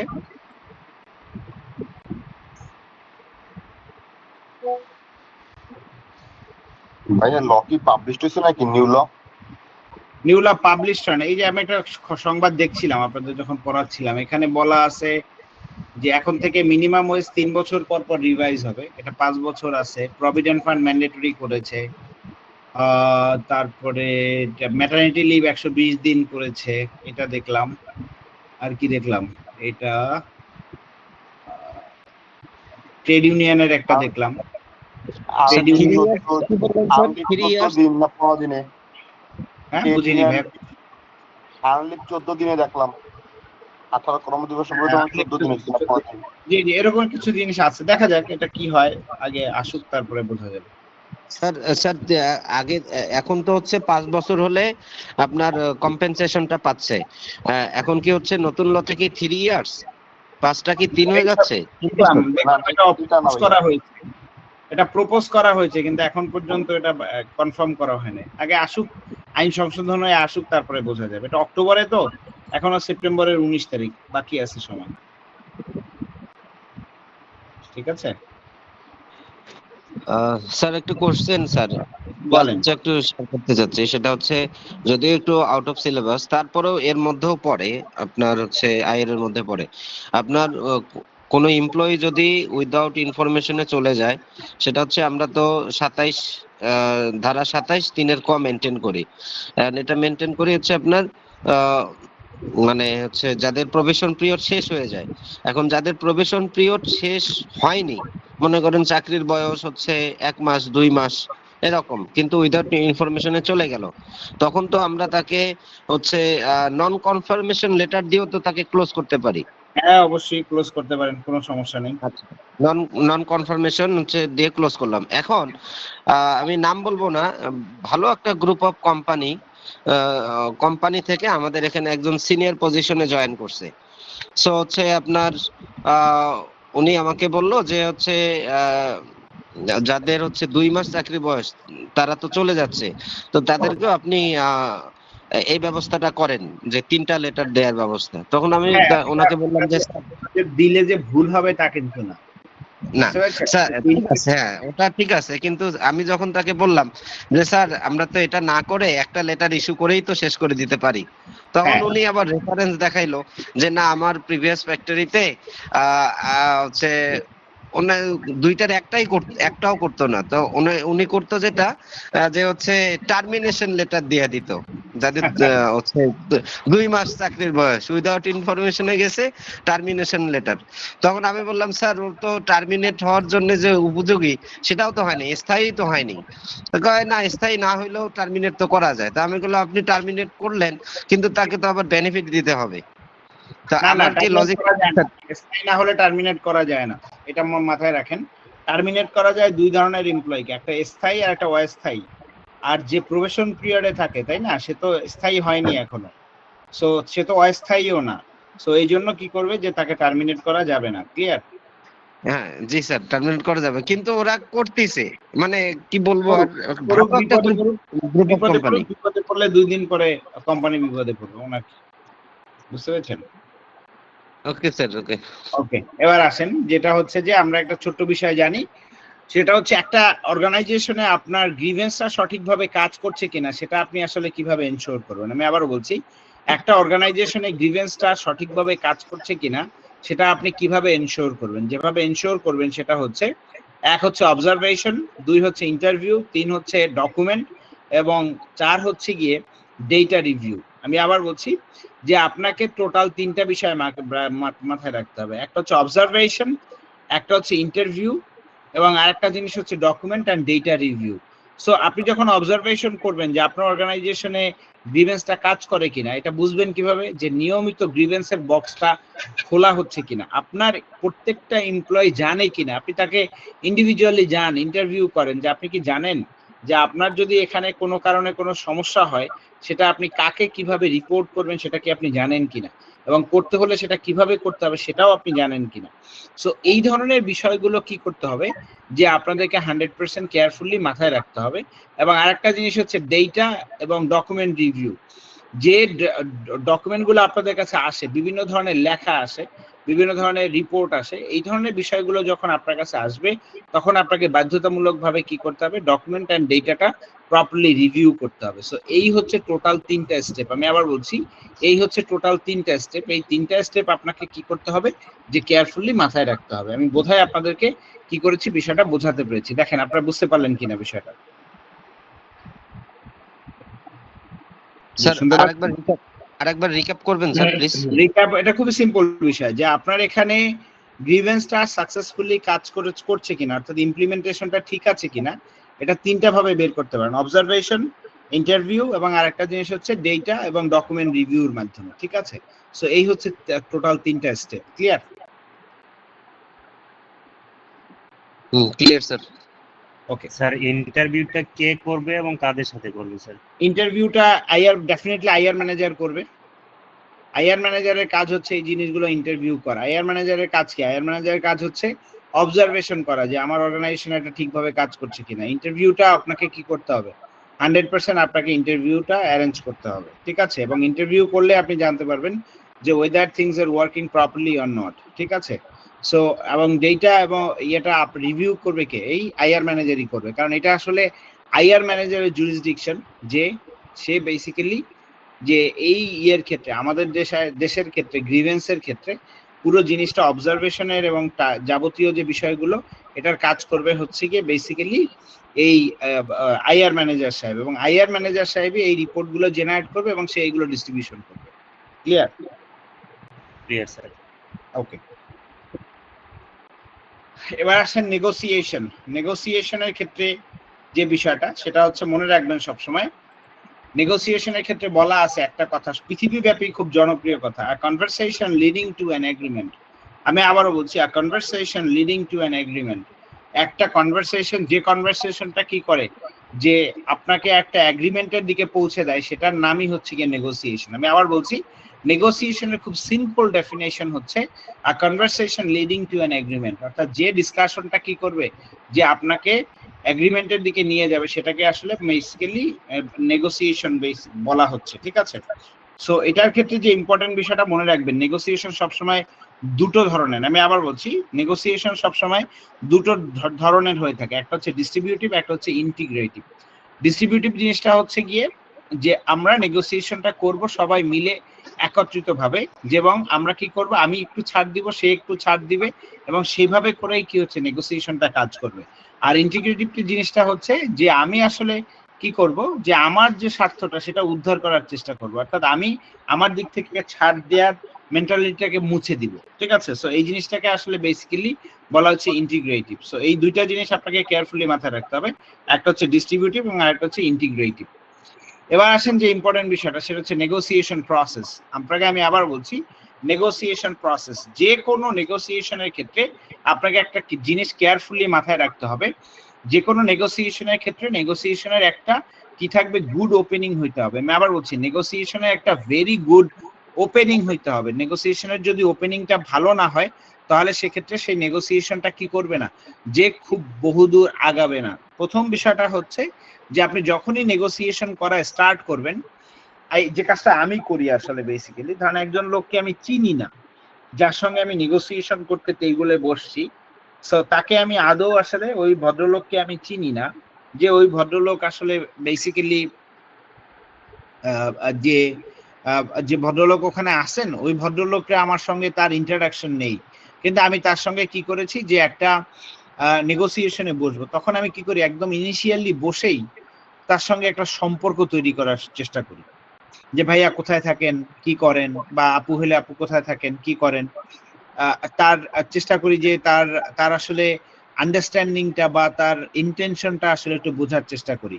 আসলে যেমন ধরেন শ্রমিক নেতা নেত্রীদের সঙ্গে যখন আমি বসি, আমার খুব ইন্টেনশন থাকে, যেটা হচ্ছে যে তার প্রথমেই যেটা করি, যে তার লোকাল এরিয়া সম্বন্ধে জানার চেষ্টা করি, কারণ বাংলাদেশে দেখবেন কোন লোকাল এরিয়ার মানুষ কেমন সেটা আপনি বুঝতে পারেন। এটা একটা খুব সিম্পল একটা বিষয়। যেমন ধরেন আপনি যখন নেগোসিয়েশনে বসছেন, ওনার লোকাল এরিয়া সম্বন্ধে জানেন, ওনার ব্যাকগ্রাউন্ড সম্বন্ধে জানেন, ওনার সম্পর্কে জানেন, দেখবেন যে উনি আস্তে আস্তে আস্তে আস্তে কি করছে, যে আপনাকে ইনফরমেশন গুলো বলছে, এবং এই বলার কারণে যেটা হয়, আপনি একটা অ্যাঙ্করিং তৈরি করতে পারেন। অ্যাঙ্করিংটা কি?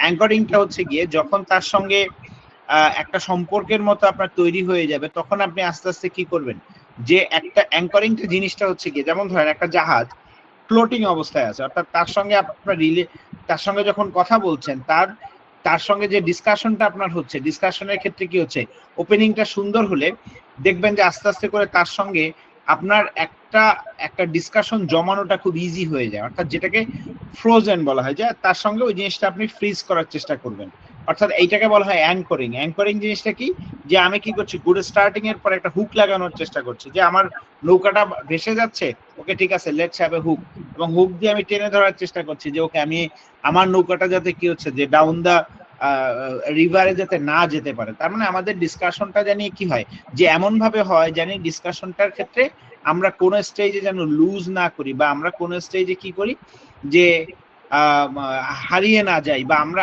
আমাদের যেটা হচ্ছে, যে আমাদের যে স্ট্রেংথের যে জায়গাটা আছে, সেই জায়গাটা যেন আমরা লুজ না করি। তো এই anchoring is very very important thing, এটা একটা বিষয়। তারপরে হচ্ছে গিয়ে ফ্রেমিং এর যে বিষয়টা, সেটা হচ্ছে ইয়ের ক্ষেত্রে, নেগোসিয়েশনের ক্ষেত্রে ফ্রেমিং খুবই একটা ইম্পর্টেন্ট বিষয়। আপনাকে যেটা করতে হবে সেটা হচ্ছে, যে আপনি যখন একটা জায়গাতে বসছেন ডিসকাশনের ক্ষেত্রে, সেক্ষেত্রে আপনাকে বুঝতে হবে যে আপনি কার সাথে বসেছেন, কি ডিসকাশনে বসেছেন, এবং আপনার যে ডিসকাশনটা হচ্ছে আপনাদের মধ্যে, সেই জিনিসটাকে যেটা করবেন, একটা নির্দিষ্ট সীমানার মধ্যে বাঁধার চেষ্টা করবেন। দেখবেন আমরা যখন একটু সামনে গেলে যখন দেখব যে নেগোসিয়েশনের স্টাইল গুলো যখন পড়া শুরু করব, দেখবেন এক শ্রেণীর লোকজন আছে হঠাৎ উত্তেজিত হয়ে যায়, কিংবা এক শ্রেণীর যেটা হচ্ছে যে লোক আছে, যে যারা হবে যে সে মালিকের প্রতিনিধি হয়ে আপনার কাছে আসছে, অর্থাৎ তার নিজের কোনো ডিসিশন দেওয়ার ক্ষমতা নেই।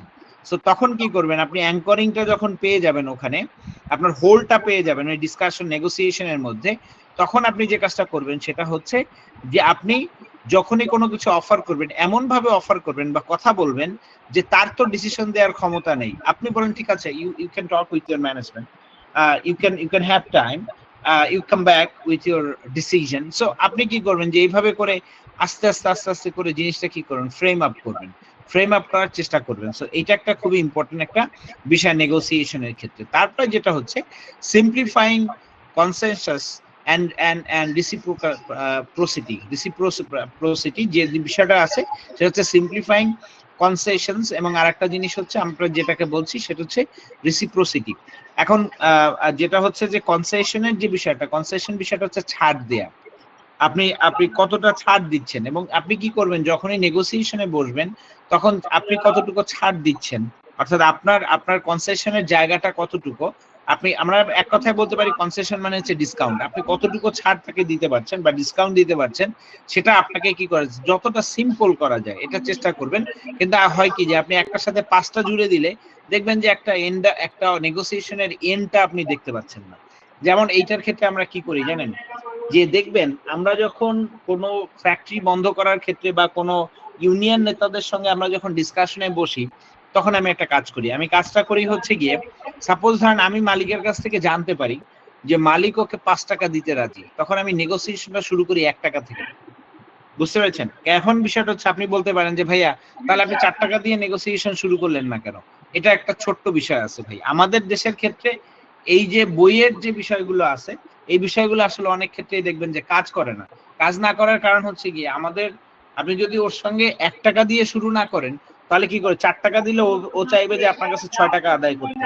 সো এইজন্য সিম্পলিফাইং করার জন্য আমি আপনাকে একটা জিনিস বলছি যে try to get to the bottom.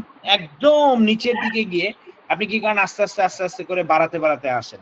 So এই জিনিসটা কিন্তু খুবই একটা ইম্পর্টেন্ট বিষয় কিসের ক্ষেত্রে, নেগোসিয়েশনের ক্ষেত্রে।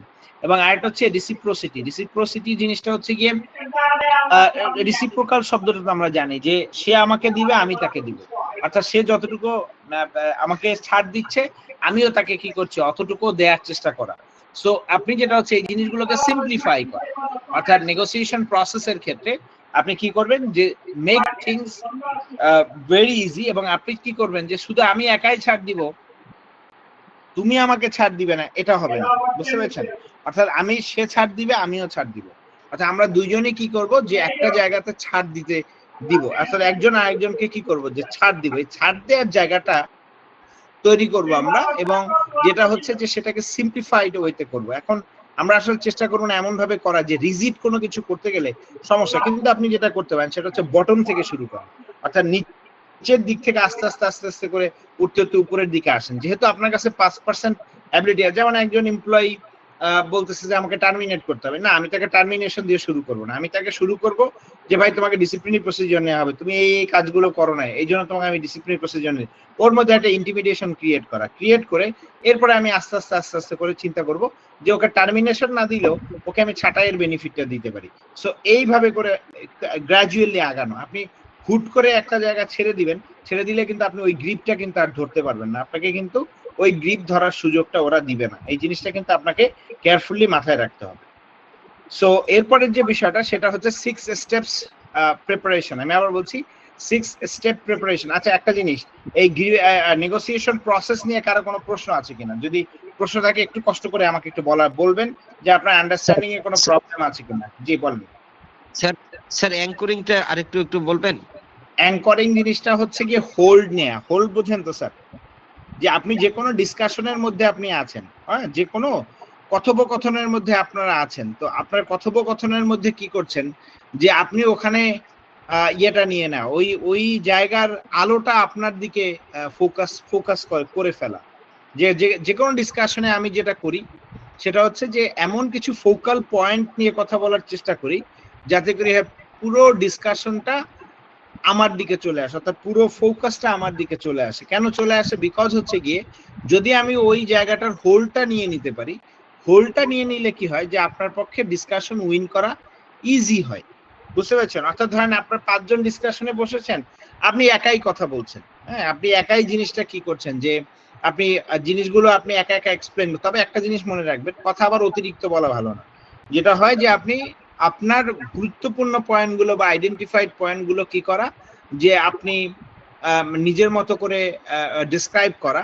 সো এই জিনিসটা হচ্ছে কি যে আপনি ওই পুরো যে জায়গাটা এখানে আছে সেই জায়গাটা কি করা, যে নিজের মতো করে ওই জায়গাটা আপনার কাছে নিয়ে নেয়া। এই জিনিসটাকে আসলে বেসিক্যালি আমরা বলছি যে ওই হোলটা আপনার কাছে নিয়ে নেয়া, এই জিনিসটাকে আসলে বলা হচ্ছে অ্যাঙ্করিং। আমি কি বিষয়টা বোঝাতে পেরেছি আপনাকে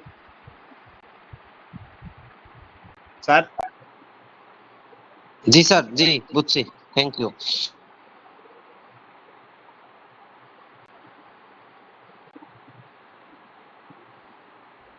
বলেন, আপনাদের আর কারো কোনো প্রশ্ন আছে?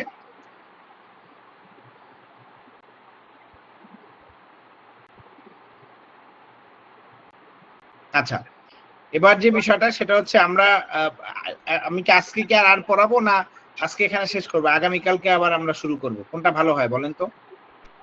স্যার আগামীকালকে শুরু করলে ভালো হয় স্যার।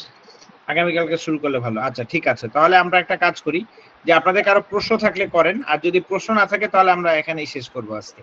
আমি আজকে আর নতুন কোনো স্লাইড পড়াবো না। যদি আপনাদের কারো কোনো প্রশ্ন থাকে তাহলে একটু কষ্ট করে বলবেন আমাকে প্লিজ। স্যার আমি রেসিপ্রোসিটিটা আরেকবার বুঝতে চাচ্ছিলাম। স্যার রেসিপ্রোসিটি রেসিপ্রোসিটিটা হচ্ছে গিয়ে আমরা বলি না লেনা দেনা, বাংলায় সবচেয়ে ভালো শব্দ হচ্ছে লেনা দেনা। আপনি আপনি আপনি যতটুকু ছাড়বেন ঠিক অতটুকু আপনি অপর পক্ষ থেকে পাচ্ছেন কিনা সেই জিনিসটা আপনাকে কি করতে হবে, ইনশিওর করতে হবে। গিভ এন্ড টেক এটাই বুঝতে আপনি, অর্থাৎ আপনি যতটুকু ছাড় দিচ্ছেন তাকে, সে ততটুকু জিনিস আপনাকে ছাড় দিচ্ছে কিনা সেই জিনিসটা আপনাকে এনশিওর করা, আর কিছুই না। আমি আবার বলছি, আপনি যতটুকু জিনিস তাকে ছাড় দিচ্ছেন ঠিক অতটুকু জিনিস সে আপনার জন্য ছাড় দিচ্ছে কিনা সেটা আপনাকে লক্ষ্য রাখতে হবে। আপনাকে ওয়ার্কার বলতেছে যে স্যার আমাকে কি করবে, আপনারা যখন এইটা কেন আমি পড়াচ্ছি, কারণ আপনি যখন সিবিএ যে ডিসকাশন আছে, সিবিএ ডিসকাশনে যখন আপনি বসবেন তখন দেখবেন যে আপনাকে ওয়ার্কার একটার পর একটা জিনিস চাচ্ছে। সে বলতেছে যে স্যার আমাকে 3টা বোনাস দিবেন, স্যার আমাকে 10% ইনক্রিমেন্ট দিবেন, এই ধরনের কথা সে বলবে। তাহলে আপনি বলবেন ঠিক আছে ওকে, তুমি 10% ইনক্রিমেন্ট চাও আমি তোমাকে দিব, কিন্তু প্রোডাকশন এখন যেটা দাও সেটা থেকে দ্বিগুণ দিতে হবে ডেইলি। বুঝতে পেরেছেন? অর্থাৎ তুমি আমাকে এখন ডেইলি আমাকে প্রোডাকশন দিচ্ছ 50 পিস, তুমি আমাকে কি করবা, ডেইলি 100 পিস প্রোডাকশন দিবে। সো এখন যেটা হচ্ছে তখন কি করবে, যে সে চিন্তা করবে যে আচ্ছা ঠিক আছে, তাহলে আমাকে যদি 3টা বোনাস পেতে হয় তখন সে বলবে স্যার কেন আমি 100 পিস দিব, 100 পিস তো দেওয়া সম্ভব না। তাহলে আপনি বলবেন যে দেখো তুমি যদি আমাকে প্রোডাকশনটা না দাও 100 পিস, তাহলে আমি তো আমি তোমাকে টাকাটা দিব কোথা থেকে, আমার বাসা থেকে এনে দিব তা তো না। আমি ব্যবসা করবো, সেই ব্যবসা টাকা দিয়ে তোমাকে কি করবো, আমি 3টা বোনাস দিব। তাহলে তোমাকে 3টা বোনাস দিতে হলে আমার প্রোডাকশন বাড়াইতে হবে। তাহলে তুমি দেখো তুমি 100 পিস প্রোডাকশন দিতে পারবা কিনা, যদি দিতে পারো তাহলে আমি অবশ্যই আমি তোমাকে আরেকটা বোনাস বাড়িয়ে দিই। So this is reciprocal. Reciprocal মানে হচ্ছে বাবা তুমি আমাকে যা দিবা তার এগেইনস্টে আমি তোমাকে কি দিব, সেই জিনিসটাকে আসলে রিসিপ্রোসিটি বলা হয়। ঠিক আছে, আমি কি বিষয়টা বোঝাতে পারছি আপনাদেরকে? জি স্যার আমি ক্লিয়ার। জি জি কমল স্যার, আমার একটা ব্যাপার জানা ছিল, যদি কোনো অ্যাসোসিয়েটকে সাময়িক বরখাস্ত সহ কারণ দর্শানোর নোটিশ প্রদান করা হয়, তো এরপরে যদি সে হচ্ছে 7 দিনের মাথায় জবাব দেয়, জবাব দেওয়ার পরও যদি হচ্ছে ম্যানেজমেন্টের কাছে, মানে সে যদি তার জায়গায় রাইট থাকে কিন্তু ম্যানেজমেন্টের কাছে মনে হয় যে এটা হচ্ছে তার উত্তর ঠিক হয়নি, সেই ক্ষেত্রে হচ্ছে তাকে হচ্ছে আপনার অপসারণ বা রিমুভ করে, সেই ক্ষেত্রে তার জায়গা থেকে ওই অ্যাসোসিয়েটের জায়গা থেকে কিছু করার থাকে কিনা? হ্যাঁ অবশ্যই, যেটা হচ্ছে যে তাকে যদি রিমুভ করে দেয়া হয় তাই না, বা তার বিরুদ্ধে ব্যবস্থা নেওয়া হয়, সো সেক্ষেত্রে সে চাইলে ডেফিনেটলি লেবার কোর্টে যাইতে পারে, বা সে যেটা হতে পারে যে আপনার এখানে 33 ধারায় নোটিশ দিতে পারে। সো এগুলো সে করতে পারে। 33 ধারায় নোটিশ দিতে পারে? জি এটা কি স্যার মানে ফ্যাক্টরি কর্তৃপক্ষকে দিবে? হ্যাঁ জি ভাই আমার একটা প্রশ্ন ছিল, অ্যাকচুয়ালি জি বলেন। প্রশ্ন না, আমার একটা সাজেশন দরকার ছিল। জি বলেন। আমি হচ্ছে অলমোস্ট 2 মাস হয়ে গেছে একটা কমপ্লেন্স ফ্যাক্টরিতে ওয়েলফেয়ার অফিসার হিসেবে জয়েন করেছি।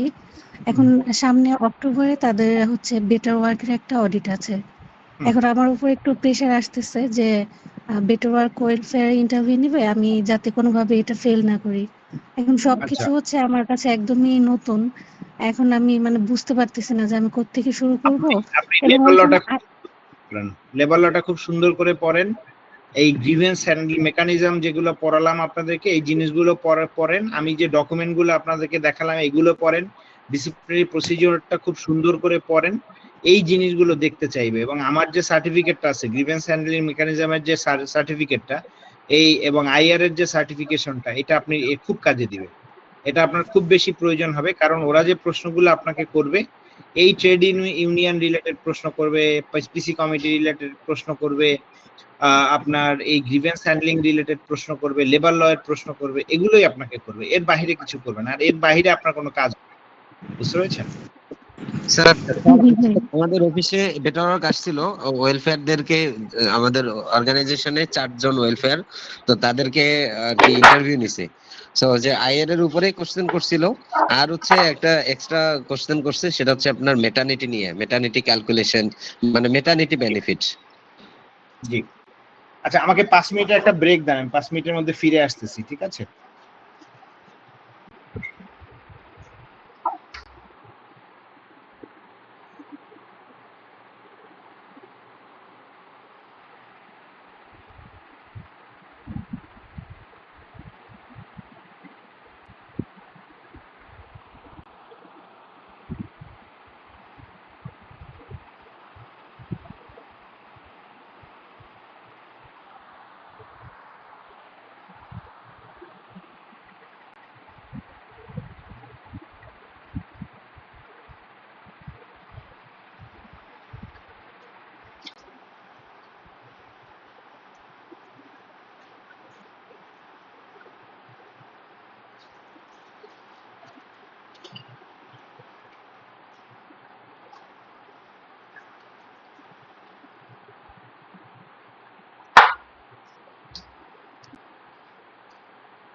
রুমে যাও, বুঝাও আপনার ফ্যান একটা চালা রেখেছে বিল উঠে না, এখানে এসি চলে, ফ্যান চলে, এসিটা বন্ধ করে দিয়ে দিতে হবে বিল কমে।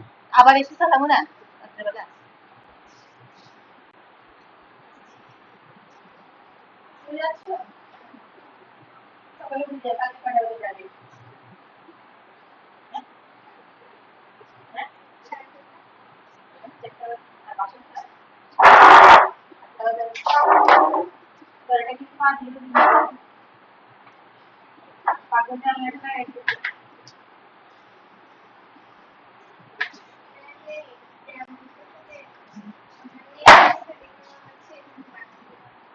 হ্যাঁ, আমার তো মনে হয় বাথরুমের একটা সমস্যা। তাহলে যদি বাথরুম আঙুল থাকতো, বাথরুমের কিছু থাকে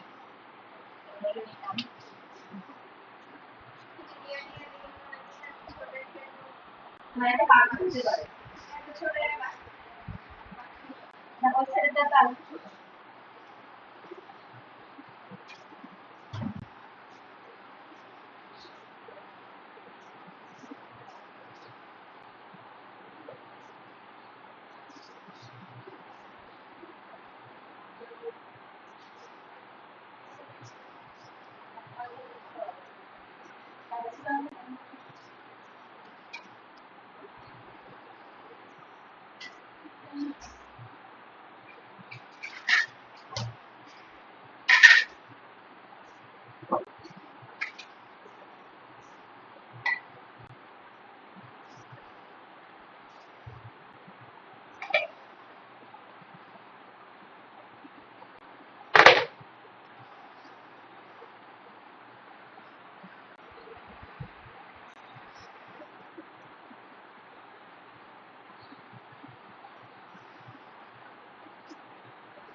জি,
শুনতে পাচ্ছেন সবাই আমাকে পরিষ্কারভাবে?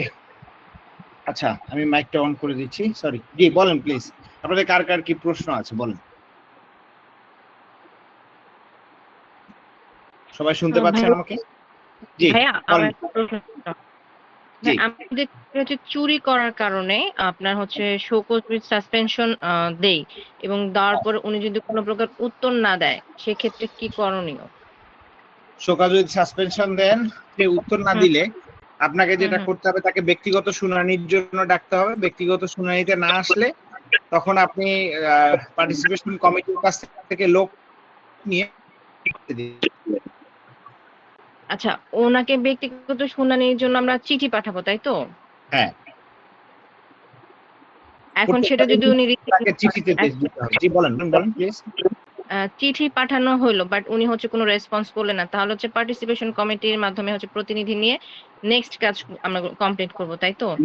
নেক্সট কাজটা আপনাকে কন্টিনিউ করতে হবে। জি। আচ্ছা, একটু যদি উনি দেখা গেছে আমরা 7 দিনের সময় দিচ্ছি, 7 দিন পরে ওনার সাথে যোগাযোগ করার চেষ্টা করতেছি ফোনে, বাট সেটাতে উনি কোনোভাবে রেসপন্স করতেছে না, ওনার ওকে। Phone off. সে আমরা যদি হচ্ছে যেটা যে লেফট টু মানে ড্রপ পর যেটাকে বলছি সে ওনাকে না, সেটা হবে না। ক্ষেত্রে কারণ মানে আপনি একটা পদ্ধতির মধ্যে আছেন, ওই পদ্ধতির মধ্যে আপনাকে থাকতে হবে। আপনি এখান থেকে বের হয়ে যেতে পারবেন। আচ্ছা, আচ্ছা। মানে সেক্ষেত্রে কি ধরনের জটিলতা হতে পারে অডিটের ক্ষেত্রে? মানে কি ধরনের জটিলতা হতে সমস্যা? পারে, প্রথম তো হচ্ছে গিয়ে প্রসেস ভায়োলেশন, তাই না? আপনি যে হ্যাঁ। পদ্ধতিতে আপনি আরেকটা পদ্ধতিতে যাচ্ছেন, which is not at all encouraged. এটা আসলে আইন অনুযায়ী কোনোভাবে আপনাকে এনকারেজ। আচ্ছা, ঠিক আছে। থ্যাংক ইউ ভাইয়া। স্যার, যে চুরির বিষয় যেহেতু আসলো, আমার একটা কোশ্চেন, সেটা হচ্ছে আপনি বলেছিলেন যে চুরি বিষয়ে যদি সম্পদ মানে অর্গানাইজেশনের যদি কেউ সম্পদ চুরি করে, কিন্তু কোনো ব্যক্তির যদি কোনো মোবাইল চুরি করে থাকে সেটার পানিশমেন্টের জন্য থানায় অবগত করতে। এখন আমরা থানায় অবগত করলাম, আসলো পুলিশ আসলো এবং ওই এমপ্লয়িকে অর্গানাইজেশন থেকে নিয়ে গেল। এখন এটা তো লম্বা প্রসেস, তাই সে দোষী না নির্দোষী, তাই না? এখন তার সেপারেশনটা আমরা কিভাবে করব? তার সে দোষী কি দোষী না সেটার জন্য তার জব সেপারেশন করবেন, তাই তো? জি জি জি জি, এটা তো কোর্টের বিষয় এখন। হ্যাঁ, যদি কোর্ট যখন তাকে শাস্তি দিবে যে সে চুরি করেছে এটার জন্য শাস্তি দিবে, তখন তাকে কি করতে পারবেন? আপনি তাকে ডিসমিস করতে পারবেন, ঠিক আছে? তখন আর কোনো তদন্ত বা কোনো কিছুই করার প্রয়োজন হবে না। তখন আপনি তাকে সরাসরি কি করতে পারবেন? যে ডিসমিস করতে পারবেন। ক্লিয়ার? আচ্ছা স্যার, ক্লিয়ার। তাহলে ওটা আপনার দোষী সাব্যস্ত না হওয়া পর্যন্ত সে আমাদের অর্গানাইজেশনের এমপ্লয়ি থাকবে, এই তো? Right, right. এবং তার হচ্ছে আপনার স্যালারি মাসে মাসে ওই আপনার যেমন এলডব্লিউপি অনুযায়ী আর কি, বেসিক ডিডাকশন থেকেই আর কি তার অ্যাকাউন্টে স্যালারি যাবে। Right. Okay sir, thank you. জি।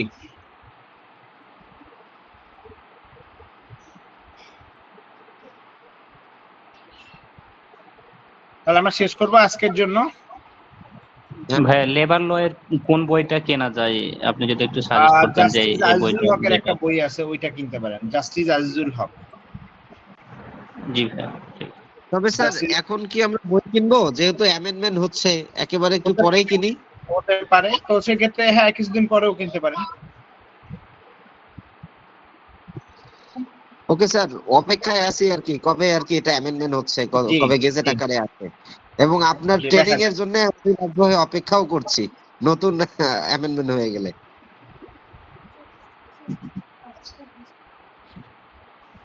আচ্ছা ভাইয়া আপনার সার্টিফিকেটে কি আমরা কোন কোন পয়েন্টের উপরে ট্রেনিং করলাম এগুলা কি কাভারেজ গুলা লেখা থাকবে নাকি জাস্ট আইআর এর ট্রেনিং এরকম কিছু?